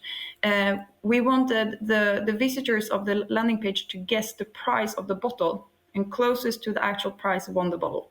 Obviously alcohol-free, otherwise it wouldn't be legal in Sweden. So the trick here was that half of the group visiting the page were asked to provide the 4 last digits of their phone number before guessing the price, as a CAPTCHA, I'm not a robot thing. Half of the group, the 4 last digits, the second half of the group, the 2 last digits of your phone number. And obviously you understand that this is completely irrelevant, like the digits in your phone number is completely irrelevant to the actual price of the bottle. But what happens is that we play a trick. It does have an impact. If this would have been me, I would have either written 11 or 1611 before guessing the price of the bottle. What we saw when analyzing the result is that those who were asked to provide 4 digits guessed on average almost 40% higher price of the bottle. This has to do with a principle called price anchoring, where you do put numbers in relation to other numbers, and this does have an impact of your behavior and how you perceive a number or a price in this case. We are not super smart as humans. We do lie, including myself. And this is important to know when you work with communication, marketing, and you try to help a person take a decision. It can be used as dark hat UX if you want to trick people into stuff, but it's important to know because it does have a huge impact when it comes to customer behavior. Another example, you probably know of Walmart as well, US grocery chain, huge one. They went out as well and they asked their customers, what can we do for you to appreciate us more, in a huge survey. They got the results back and customers wanted more decluttered stores, so wider aisles, clean shelves and that kind of stuff, which was awesome because that's also exactly what the staff wanted. So they implemented this and everyone was happy, happy campers.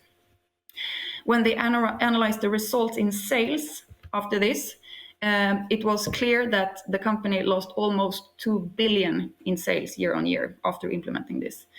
I'm not saying it was the right choice or the wrong choice. I'm just saying that what customers claim themselves to appreciate doesn't have to be the same as what actually drives sales. So depending on what your goal as a company is, these can be two completely different things, right? We should listen to our users, but we should always measure and test the impact of changes we do, especially if it's a one that has a big change in the details or in the strategy as well. If we want to actually change behavior, we must look at behavior data. With behavior, that could be as well experience. So customer experience, we want to increase it, and we need to measure and understand the current experience that we have in order to know what to change. So last case, I think, I like to show cases and examples. Memira, a Swedish company, they are doing eye surgery, correcting your sight. They came to us a long time ago as well, actually, and they ran a campaign with a landing page, and they thought that it didn't provide as much sales as it could. So they wanted to increase sales, like simple as that. So what we did is that we gathered information, what is happening. We saw exactly what was happening on the page. Again, that's knowing what is happening. We don't know why it's happening. So we did go to the customers. We did exactly that. We asked the users, those who were planning to do this eye surgery, those who already did it. We went through Trustpilot, FIQs, we talked to customer service, all of that. So a lot of gathering of qualitative feedback. It was quite obvious, and it didn't take us long to understand that it was a big uncertainty in, well, you know, having a person putting a knife into your eye, more or less. It's not very pleasant. So they had an uncertainty.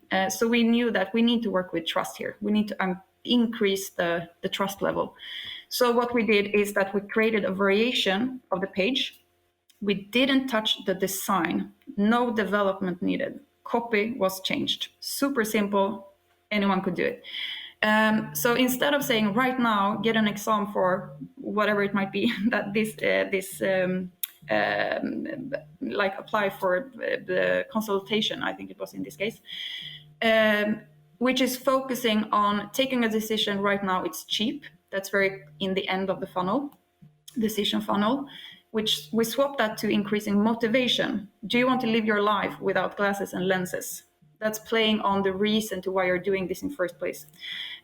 We added a lot of trust, as in 400,000 did this before you, testimonials and quotes of people who did it before you, and also green check marks. You would be surprised by the impact of green check marks. You think it's comforting, something is included, it's happy days. It could probably be lorem ipsum next to the green check marks and it would work, unfortunately, but that's, again, how stupid we are as humans.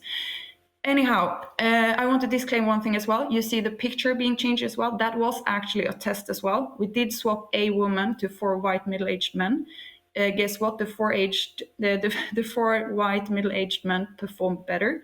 So this is a typical example where you need to take a decision to go with data or to actually take a stand and work with brand, for instance. So I want to disclaim that, but that was part of the test. So what happened then? We A/B tested this, the versions. The copy was basically changed, and just by that, we increased sales by almost 20%. Super simple, asking the users what they want, but also following up with an actual experiment to see if it did have an impact, what part did have an impact, what didn't have an impact, to understand what drives behavior, what meets the expectations and the actual questions that a customer has. So this is an example where we are working with content to increase conversion. But again, if we go back to the first thing that I mentioned, when you're tracking, understanding what is happening currently, sales are down, sales are up, we need to work with this, blah, blah, blah.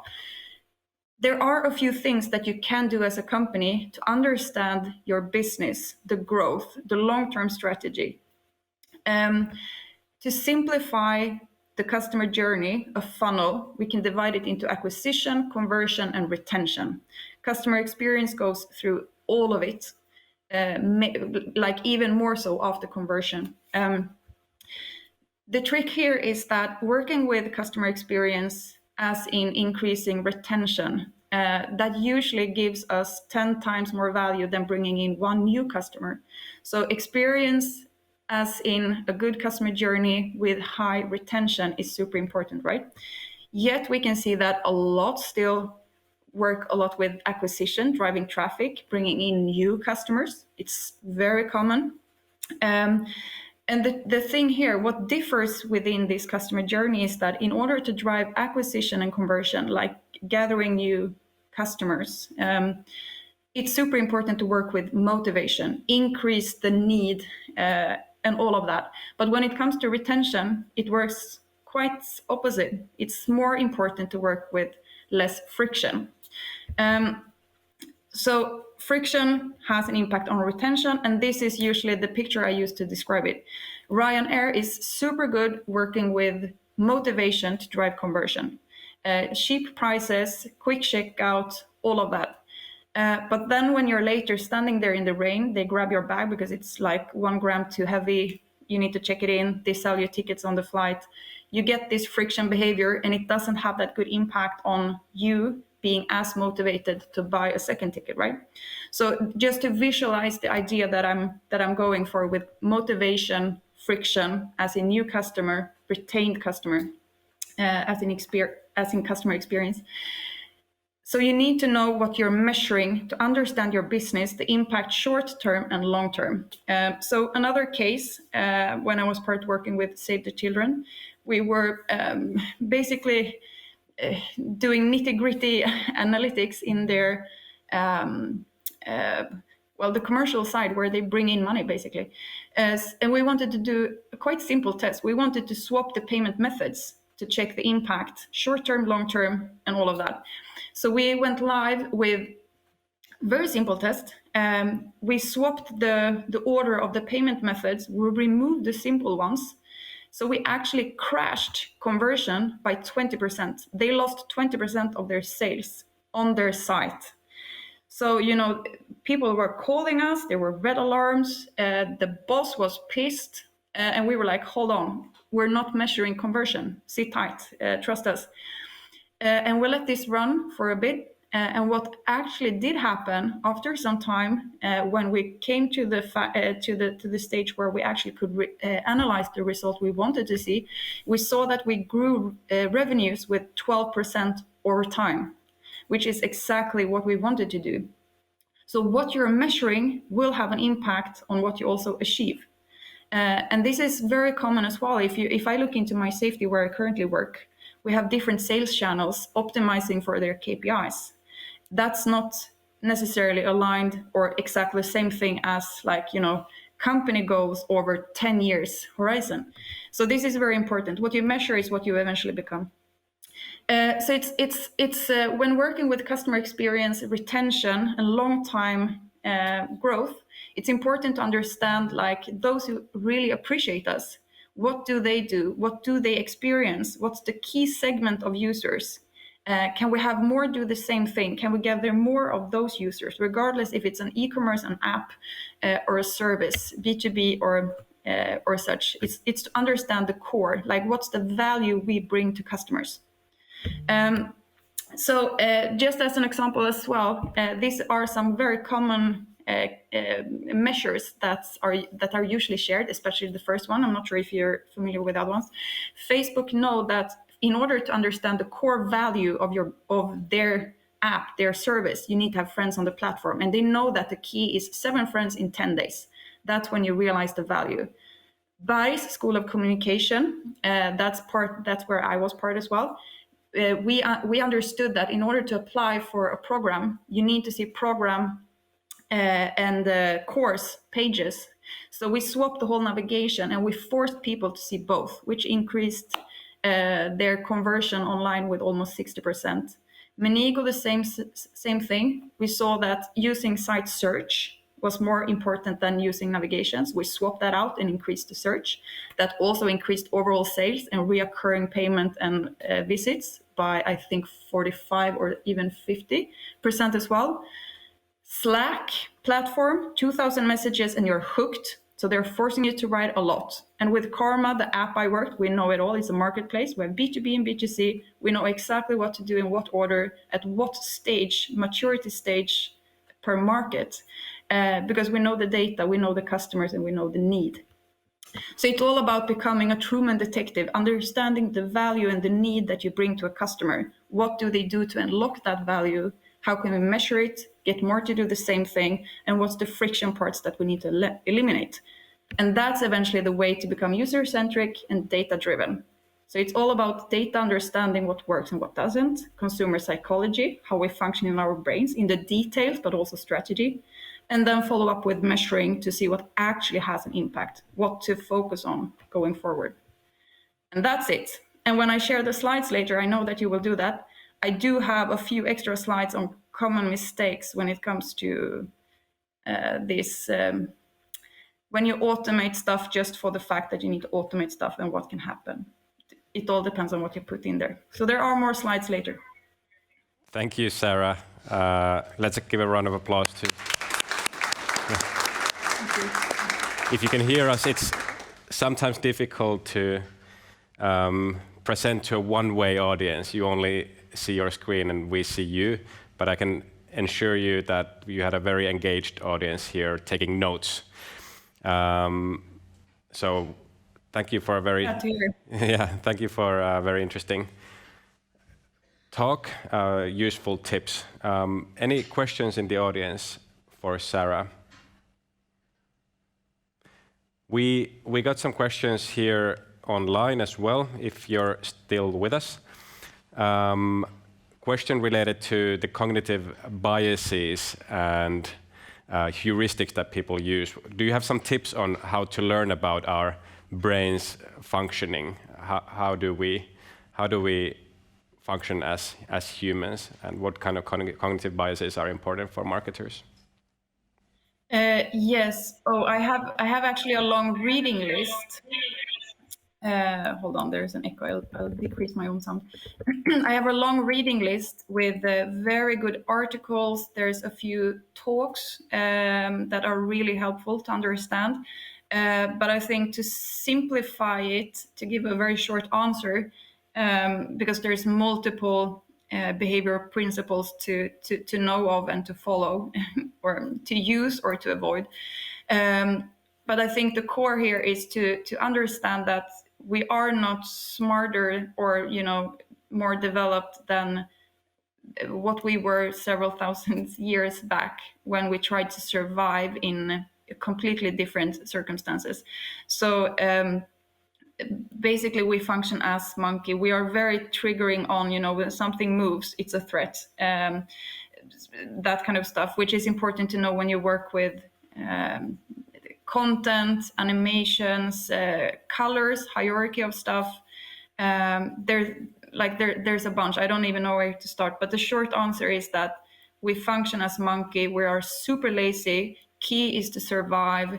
And there's a lot of stuff to read and listen to. there's just so much. There's even courses on this that you can take as well. And I find it super valuable to know of when you're a marketeer or a communicator, because that's, or even when you're in a relationship, it's the same thing. That's how we tackle feedback. It's a threat. That's very true. It would be amazing if you could include your reading list to your presentation that we can see after. Yes, definitely. One more question from the online audience. In the insurance business that My Safety is, you handle quite a bit of data, and data that is very personal as well. So that data, of course, enables you business growth and sales increase, but there's, of course, the ethical questions that come to mind as well. So how do you draw the line between privacy and ethical business growth? Not an easy one. Yes. Again, I think it's like when we speak of sales, for me, it's quite clear that in order to sell something, we need to fill a clear need. We need to understand the need, the behavior of our customers or potential customers. So that's one thing, and that's not often times in the data that you have. So data can be data you have internally, but it can also be external data. So that's one thing. And also when it comes to insurances, it's not always that we have a lot of data on our customers. At times we only sit on the address and the personal number, which is already available data in Sweden. So we need to gather other kind of data to understand the situation by area you live in, what's happening in that specific area, what threats might you have. So we are very aware of what is happening around you as a person. So that is also data to us. What's in the news, what happens where, who is a victim, how can we protect that person? So I don't think it differs too much more than that we're trying to, understanding the situation of the customer. Yes. Thank you very much, Sarah, for sharing your thoughts, and thank you for staying with us for the panel discussion, which will close our official program of today. So I'll invite Ulla Koho back to the stage, a friendly face you've already met before, and she'll take it over from here. Thank you, Sarah. Thank you. I guess this is my seat. And then I'll invite you two here. Please, Johanna and Mattias, join me. I guess those are your seats. yeah, probably. And where's Sarah? And then Sarah. Thanks for joining us to this panel. I have a couple of really tricky questions for you, and I hope we get a nice discussion based on them. And the audience, please feel free to send questions or ask questions online or whatever, because this is a joint effort, and we want to hear everything that there's available. But let's start with a really little question. Who owns the customer? If I start, I think that's the problem. Nobody owns the customer at most of the companies, I think. Some parts are owned by marketing and some by sales and some by blah, blah, blah, blah, blah. But it's quite seldom I see companies that really have this person or this division really owns the customer. That's my experience. What about you? Well, first of all, I think that nobody owns kind of the customer. It's the customer, him or herself. But in the business connection, at least in our case, it's pretty clear that it's owned by the commercial unit. But that's only because we are organized in this way. So I totally agree with what you said here. It might sometimes be a challenge, and it shouldn't be, because of course there are many units depending on. You can organize companies in many ways, and all ways can function well. But I think the customer centricity in the strategies is the point here and the key, so that you have a common, clear understanding where the profile lives, and then of course together with that, obviously the data. Mm-hmm. And then kind of have a common understanding about your vision, how that data should be used, and that's where the customer then lives. It's in the profile, and which should be maintained. But of course, it's connected also to the clear vision. Who creates the vision about how that data shall be used to benefit the customer and to benefit the business? And that's where the customer ownership should live.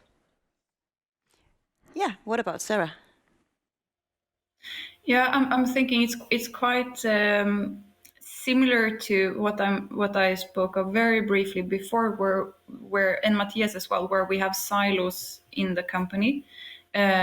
So what I think in a perfect world would be the scenario, which I know is not all the time, but it's like a single person that is dedicated and responsible for the full customer journey and the full customer experience. Because what I do think happens quite often is that you have like sales, marketing, CRM, customer care, etc. We even have a claims department, which is separate. All of us have different touch points with the customers. So I think it is really important that there's a joint, strategy and vision and long-term goal in what touch point comes in what order, what's the main purpose per each touch point, and then not only per team KPI, but per company KPI, and what's the purpose for the customer, not only for sales, for instance. So I think it should be a person that is responsible for the customer, and then divided down per team. That would be my comment. So I guess all of you say that there needs to be ownership and no silos when it comes to customer experience. Yeah, and I think silos, to me, it reflects a situation where you don't have, as said here before, you don't have a common vision and purpose, what you want to achieve. What is the benefit to the business and the customer? And if you don't have that, you will have silos who have kind of their own targets and visions.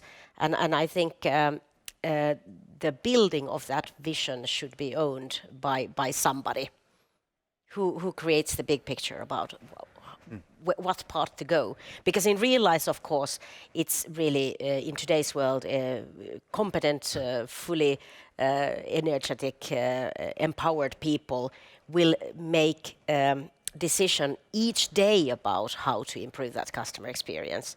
So you can't have a kind of a very hierarchic way of making everyday life. You need to have a clear vision so that everybody knows and can freely then work towards that.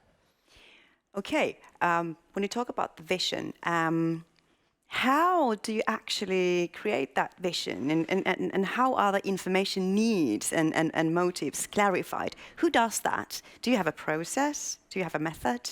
How is it done? Oh, don't look at me. That was a really tricky question. So, Sarah, help us out. Or, Whoever. Yeah. Do you, Sarah, want to start? Do you have an opinion? Oh Lord.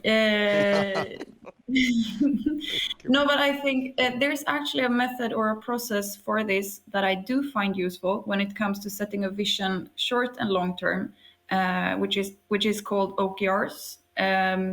That is it's helping companies to align cross teams, but also on individual level, so that everyone is aware that they are working to a team goal jointly, but then also the teams are working collaboratively for a company goal, short and long term. And this can be done quarterly or such. So the key with OKRs is that you gather usually yearly or every half year, and you say like, this is the goal or a 5-year period, and you divide it down per year, and then you take the closest year. Like, in order for us to achieve this, we need to have this like the objective is the main goal, and then you have key results. We have these key results that we need to fulfill, and then it's up to the departments or the teams to go in and grab each key result and make that to their own objectives, which dribbles down to new key results that individuals go in and take, and that kind of. That's a really, really, really good process, I think, because it creates a long-term vision that all the way down to what I do today contributes to a goal that we've set, and it makes very clear action lists in a way. And that was exactly what I intended to say. Yeah, Well, that's great. Do you have something to add, Johanna? Well, I totally agree with that. There kind of a process to somehow state. In our business, it's pretty much to have a common understanding about where does growth come from. Because growth comes from the market is the customers. And of course, then we go already to segmentation and market studies, because there are several ways in creating that understanding, where does growth come from. And then, of course, actions, how we kind of achieve that growth. How do we get those customers? Buy more frequently, new customers, existing customers. So I think it's my philosophy is more the thing that if you have a high level vision for smart people, that hey, we are looking for growth, this is how market looks like, people will actually find, of course we have our target numbers, but people will find the ways, and various teams have various ways of then defining the best way of looking at those targets. And when it comes to vision, like I think they colliding sometimes, because the vision, there should be a vision like in 5 years' time. But again, what will happen 2 years away? It's a quite often totally different ballpark. So you need some kind of direction, but then it's a lot of things will happen. So you have to adjust. So it's not easy to set a good vision and work on that, because How do you make sure that the vision, if you have the vision, that it aligns all the tactical operations underneath? How do you make sure that happens? Yeah, I think Sarah, and you also said some really good things about that. How you can align them, measure and align. Yeah. Well, in our case, it's of course. I mean, we have constant tracking of tens of KPIs, maybe even too many. But I think also various KPIs function for various teams. Design teams have other KPIs than, for example, revenue management teams. But we are all looking for growth and better customer experience to empower that. So it's I think it's a various set of KPIs and measurements that are set by the teams and the team leads. But I maybe prefer the word direction in this context because of course vision can reflect a company's total statement of where we are going on long term. But in customer experience and growth, because growth and profitability is most likely what most of us, the businesses, are looking for. True. What about Sarah? Anything to add? No, I completely agree with what you've said so far. And of course, I think the trick is, and what is always like a bit complicated, is to understand that there will be curveballs every day. So balancing, there's 10 fires and then there's the vision in 5 years. What should I do first? That's always tricky, especially like maybe most so in a product department where you're developing stuff, where you have technical depth, you have a line of business, and then you have the vision operations.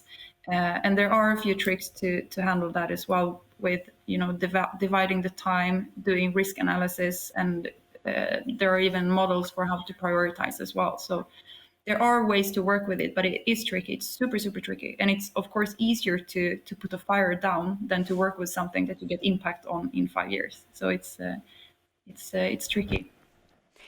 Yeah, but you shouldn't be afraid of the curveballs, because there's always going to be them.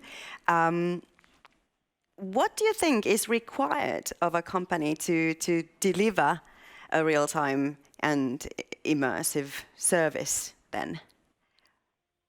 Can you name the most common requirements or the most useful ones? How do you build that? Well, I can start if nobody else wants to take the word. Go ahead. First of all, I think it got mentioned that it's cooperation, seamless cooperation, and a lot of dialogue and working together. Because I think all discussions today have emphasized that if we work in silos, I mean, you would have IT data, you would have commercial somehow, you would have digital development in one silo. You can't have that. So I think that's the first thing. It's working together, really, and kind of having good processes, agile, quick, but still somehow structured. So I'm a big believer in agile development, but I also believe in structure. You need to have some kind of format where you prioritize things, at least that, and then maybe some clear guidelines about. Of course, I'm a brand builder. I'm a brand person, so I also believe in that there needs to be some kind of a common understanding about what is the experience we want to build. What kind of what kind of building are we doing? Because of course digital is very much in today's world the biggest visible part of the brand. So I also believe in some kind of common understanding there. At least those two things. Okay. And I also think, like Rob described the MarTech landscape, I think it's like 8 or maybe 9,000 players on that MarTech landscape now. So it's really important to get the right ecosystems, because my experience is most of our clients are really good in their silos, but they're missing the entire ecosystem so they can execute real time in all channels. So getting the right ecosystem in place. Yeah, it's a good word. What about Sarah? No, again, I agree. And just a quick comment on where I think processes can be at limitation is the dress example with black and blue. I see black and blue at least. I think that's a very good example where processes stand in the way. So there obviously needs to be a way around at times as well, where you have criteria to, work collaboratively, but also be very agile. So, I mostly agree. So collaboration, cross silos, those 2 magic words. And then agile, to be agile, that's what we need too. But processes to support that. And I think data, we haven't talked so much about the actual data, but I think it's really critical that we understand what data we need and how we structure that data. We come to treatment models, segments, and such kind of things. And because it's crucial in order to get the personalization and the actual experience real time someday working. So data is also, I would state it as a really important thing. Well, that gives us the next question. How do you define the right data? How do you do that? And how do you define the right target groups that you use the data for? How is the magic done? And there I think Sarah's examples are so really interesting. This kind of data says that kind of data says, and you were talking about that as well. So I think for me it was a real eye-opener, Sarah's presentation, like how different data say totally different things. Yeah. So I assume you need all kind of dimensions there. So how do you identify the most important data from all the data that there's available? I think it's a really good question and maybe one of the hardest questions for all businesses to tackle. But again, here I kind of like this eating the elephant piece by piece thing, because we can always start somewhere. But at least in our case, there are various data sets, because of course when we talk about marketing from both marketing, media marketing, all the way to building digital experiences, there are various levels and formats of data in that big kind of commercial process. Starting from understanding the market first of all, because I mean,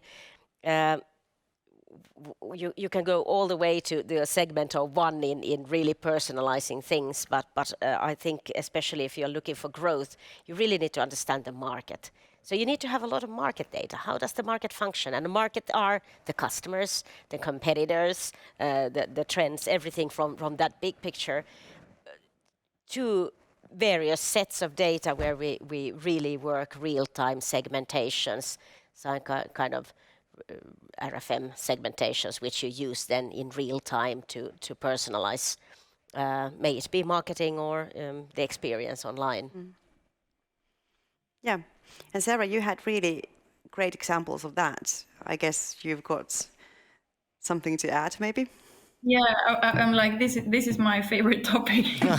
No, but I have usually when I speak of data and the way I see it is that I think I mentioned as well where we have internal data and external data. That's how I usually put it. So exactly what you just said as well before, that if we're only looking at the data we have, meaning the footprints of our existing customers, if we only look at that too much, the only thing we will do is optimize what we already have. We miss the potential outside of the door, which is the market, the market analysis or the external data. So the combination is always key, and then you can divide that into quantitative and qualitative data as well, which is the difference is we can see what is happening, and then we can add on why is it happening. So those two are super important. But then usually what I also always see, I can actually say always because there's not been once I didn't see it, is to define where the focus should be for a business. And that is understanding where does growth come from today? Where do we lose customers? Why do we lose customers? Where do we have the biggest potential to make changes to increase growth, which usually is aligned with customer experience, like the value you bring from a company to a customer. So I would always start with plotting out the full customer journey, understanding the current behavior of your customer base and the flow of customers. What are they doing and why? If I can just very briefly take an example from my safety where I work right now. There's a constant flow and intake of new customers, like thousands monthly. Like it's quite big. And that has been a focus, and it still is a focus, but that's not the biggest potential and opportunity, and that's not where we grow. That's in a completely different place in the customer journey, and we know exactly now, we didn't know before, why that is happening today, and we know exactly what to do to change it, and that's hidden in our data, and it wasn't looked at for 20 years. So it's, plotting and fixing that will have more than twice, almost 3 times bigger effect than continuing to bringing in, thousands of new customers. So understanding the current behavior in your internal data to optimize what you have, but then external data to see the potential in what you can do differently. Yeah. There's so much to say about data, but data is important. Sorry. I guess we all agree on that one. Thanks. Do we have any questions in the audience? Go ahead, you'll get the microphone.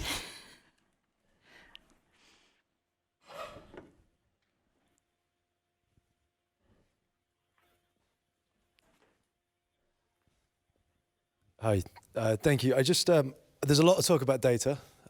I spoke about data earlier as well. I just want to get your perspective on the other side of it, content. We're all building or trying to get better with data, and there's loads of systems out there that can help you with data. But someone's got to build the content for one-to-one personalization. Maybe you could just tell us a bit about your experience of how you've approached that and how you plan to actually have the content side as well, because I think that might help some people that are struggling along the way. Excellent question. Yeah, and actually, I think that's a huge problem. I'm always, not always, I talk about ice hockey as well, but I'm quite often talking about the content monster, because there will be a huge content monster if you want to be really targeted. So it's really tricky. Yeah, you need to create a lot of content. Absolutely, and my advice here is that's why I don't believe in kind of personalization to a one. It's never going to work in scale. So the logic we use is customer treatment models or nurturing models, where you obviously create groups of of relevance and then because otherwise you can't have so much people creating content unless you have, of course, an AI-driven content machine. But so far, I haven't seen one which would create engaging quality content. So it's people, and the number of people are limited.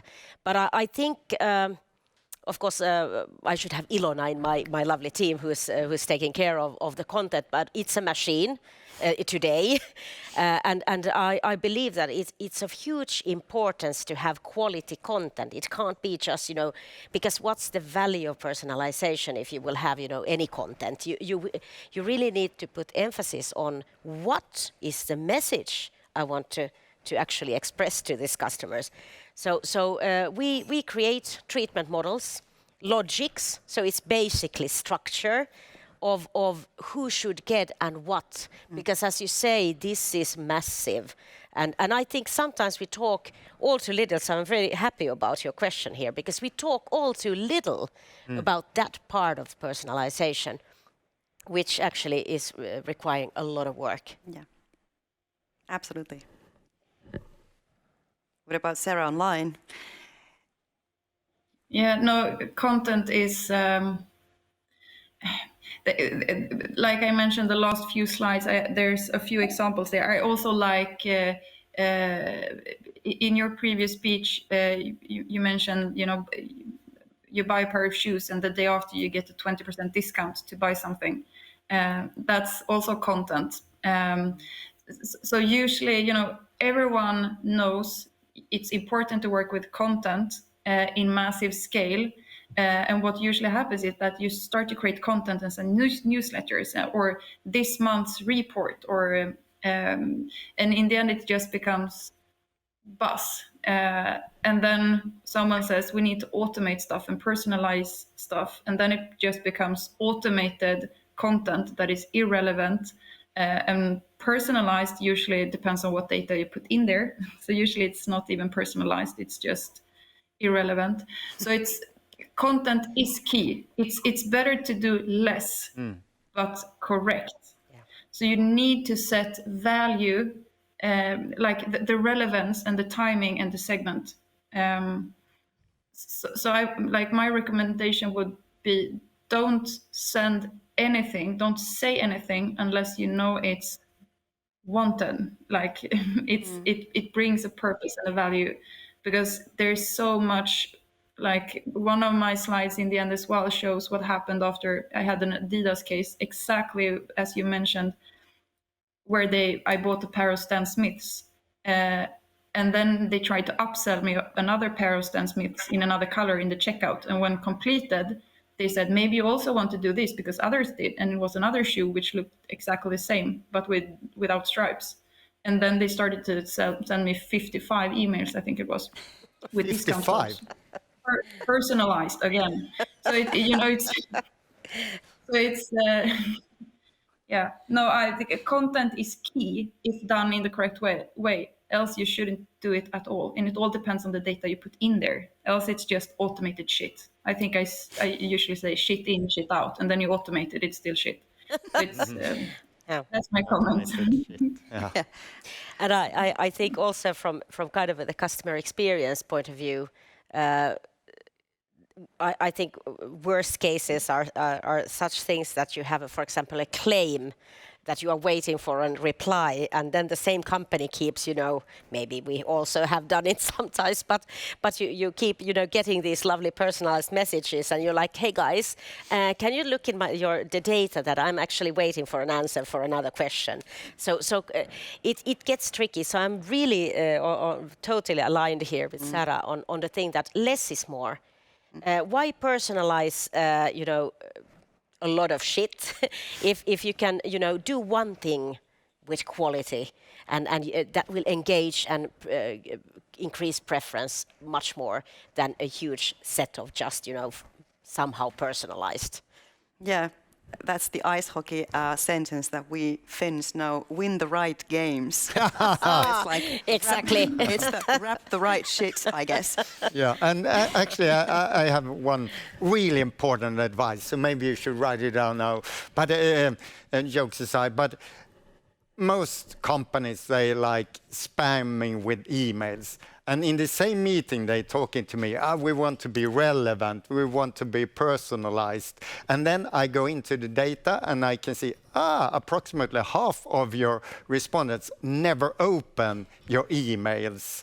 So that's personalization and relevance as well, not sending an email. Yeah. But companies are not thinking of, not sending an email. That's personalization and relevance. Yeah. So they continue send to those 50% who never opens. Don't do that. And it's bad for your sender score as well.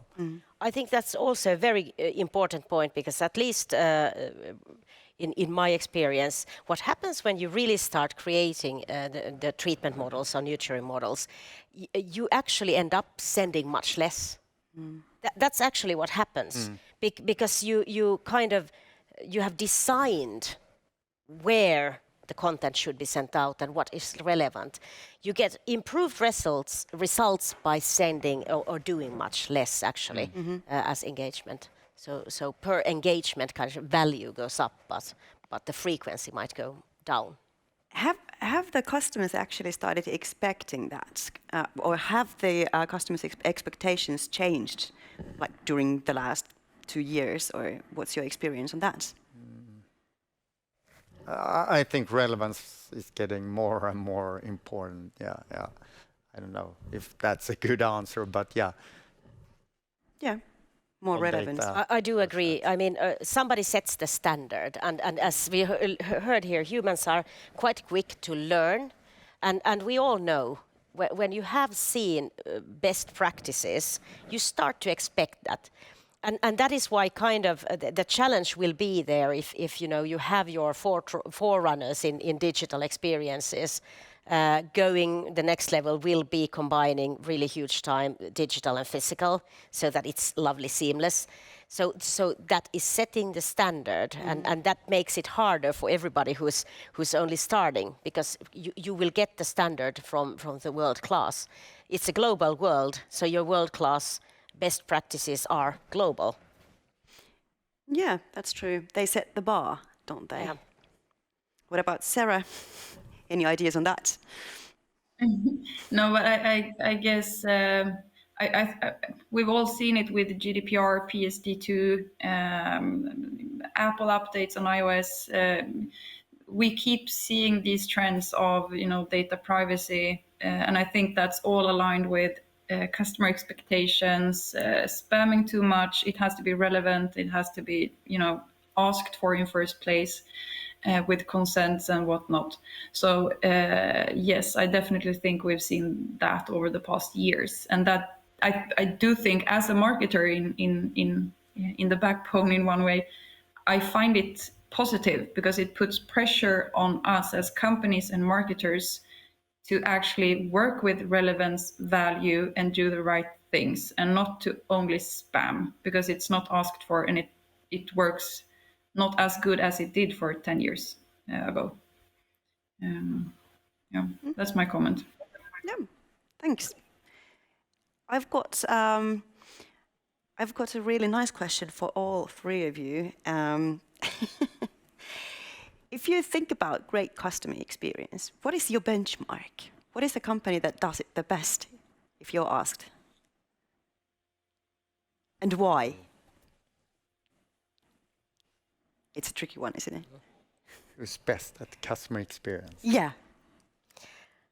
Well, I Net-a-Porter came to my mind, and obviously I'm a customer, but I think they have a lovely digital experience. It is personalized.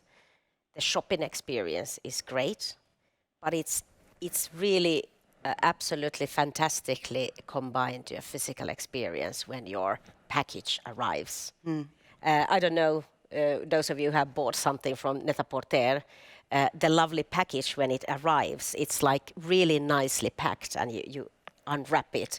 And so they have this hint of combining digital to a continuous flow of experience. Because the other option could be that you have a lovely digital experience, and then the package arrives by a brown, not so paper. great looking. Yeah. So I think it's attention to detail there, not overdoing things, but attention to detail. Mm-hmm. That's a very nice experience. And now I think I got one. Go ahead. Because I got an experience that I cried after that. So that was probably a really good case. But because I bought a car. And something didn't really work, so I went to my local Volvo dealer. I didn't buy it at a local Volvo dealer. I bought it like 1 hour from Stockholm. So I went there, and they were like, okay, then it takes 3 weeks, and it might cost you some money. That was the experience. I didn't like that. So I called the dealer where I bought my car. Again, it's 1.5 hours from Stockholm. I called them. I got this problem, and I don't know how to solve it. Then they said, okay, actually, one of our sales guys are coming to Stockholm in the weekend, so he can bring you a car. He will take your car to our place. We will fix it and get it back for you. Wow, do you think I will buy my next car from that dealer? Really, so they spend a few hours just like getting a car for me, getting it back. So that was a really beautiful customer experience, but they, on a digital basis, they're not that good because the email is the same to all of us. So for example, I got, maybe you should change your tires now from winter tires to summer tires, and it was snowing in Stockholm, and that's not so good. Change to So summer the right tires. timing, right Yeah. channel. So that was week blah blah blah. You should do that. Week blah blah blah. 27. Send out that email. Yeah, exactly. But actually, I got wet in my eyes when I got this like really super treatment. Right. Do we get an example from you, Sarah? Yeah, yeah. I realized that the examples I come to think of they have one thing in common, and that's they are working with the core product, like the actual experience of using something which brings the value you expect, and then it over delivers, and then it develops. So it's not related to customer experience in newsletters and such. So the example is, obviously Spotify. They did find and understand a need of something. They developed a product, and then they develop within the product, and you're hooked. And that experience is good because whatever I come to think of, there's always a solution in the app already. I just need to, find it and be aware in a way. So there's always, they are key on providing experience for the topic they are within. They work with personalization, recommendation, machine learning, and all of that in the correct way. And then I also need to mention actually Volvo as a brand and their car development as well. I also drive a Volvo. I never received commercial from them, but I'm likely never to change to another brand. They are in the four-seat, developing security of the car. They did put the app. There's the recommendation in the screen whenever there's something that I need to do with the car. Everything's digital. There's Volvo on call in the rooftop since years back. Everything is in the car, and the car tells me what to do. I don't need to think. Again, I'm a monkey. I'm lazy and I'm scared, and Volvo knows that, and they do stuff for me without me needing to even bother about anything. There's the app that also tells me 10 minutes if it's not locked. It tells me your car is unlocked. Like, oh shit, I need to go out and So I don't need to think. The app and the car thinks for me for everything, and that's product and experience packaging, at its core, providing me value. So I think that's a really good example. And I know other brands do it as well, but they are in one way in the front seat. I completely agree with you because I drive Volvo myself, and I love the app because it tells me what to do. Other brands also have apps. Yeah, I know. But that's the loyalty thing, I know. Okay, so I've got one last question, and that's about partners. You said that it's an ecosystem of cooperation that creates great customer experience. So what actually it is, what is the role of the partners, and what are you expecting from them? Well, I would say the role in today's world of partners is at least in our case, essential. Because you can't possibly have all the knowledge and the skills in-house. And I think it's smartness to build things together, as you also mentioned, ecosystems. And of course, depending on what path you are on and in what development phase. And I would say that more and more we are going to a world, at least I believe that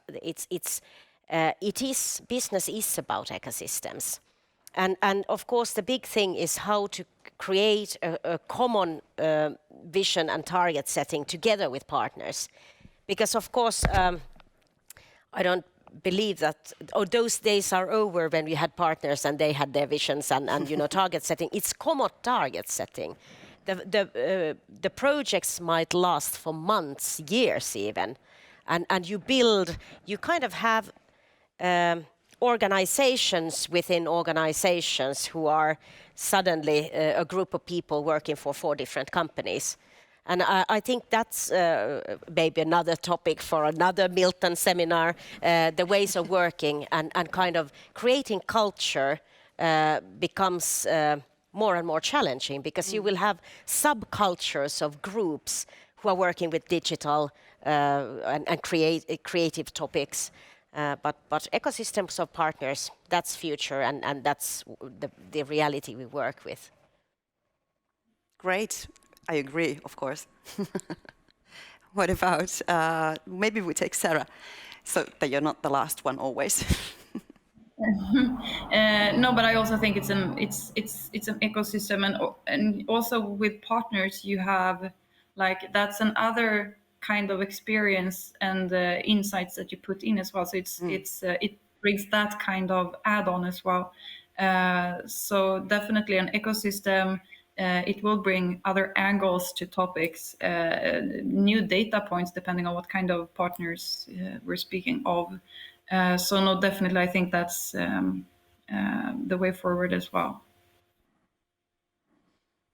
Do we have something? No, I have something really boring, not boring, but just replicate what they have been saying, because I think most companies think everything is around them, but they have to realize you're a part of an ecosystem that you have mentioned. I think most companies don't realize they're a part of an ecosystem, so their customer journey is a part of a grander customer journey. You have to realize that. Of course, you should optimize your own customer journey, but realize you're only a small part of a bigger customer journey quite often.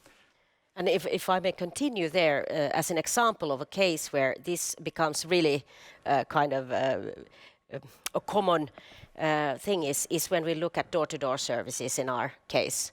So we are working with several partners to integrate kind of city traffics from various cities so that you can actually buy your experience door-to-door.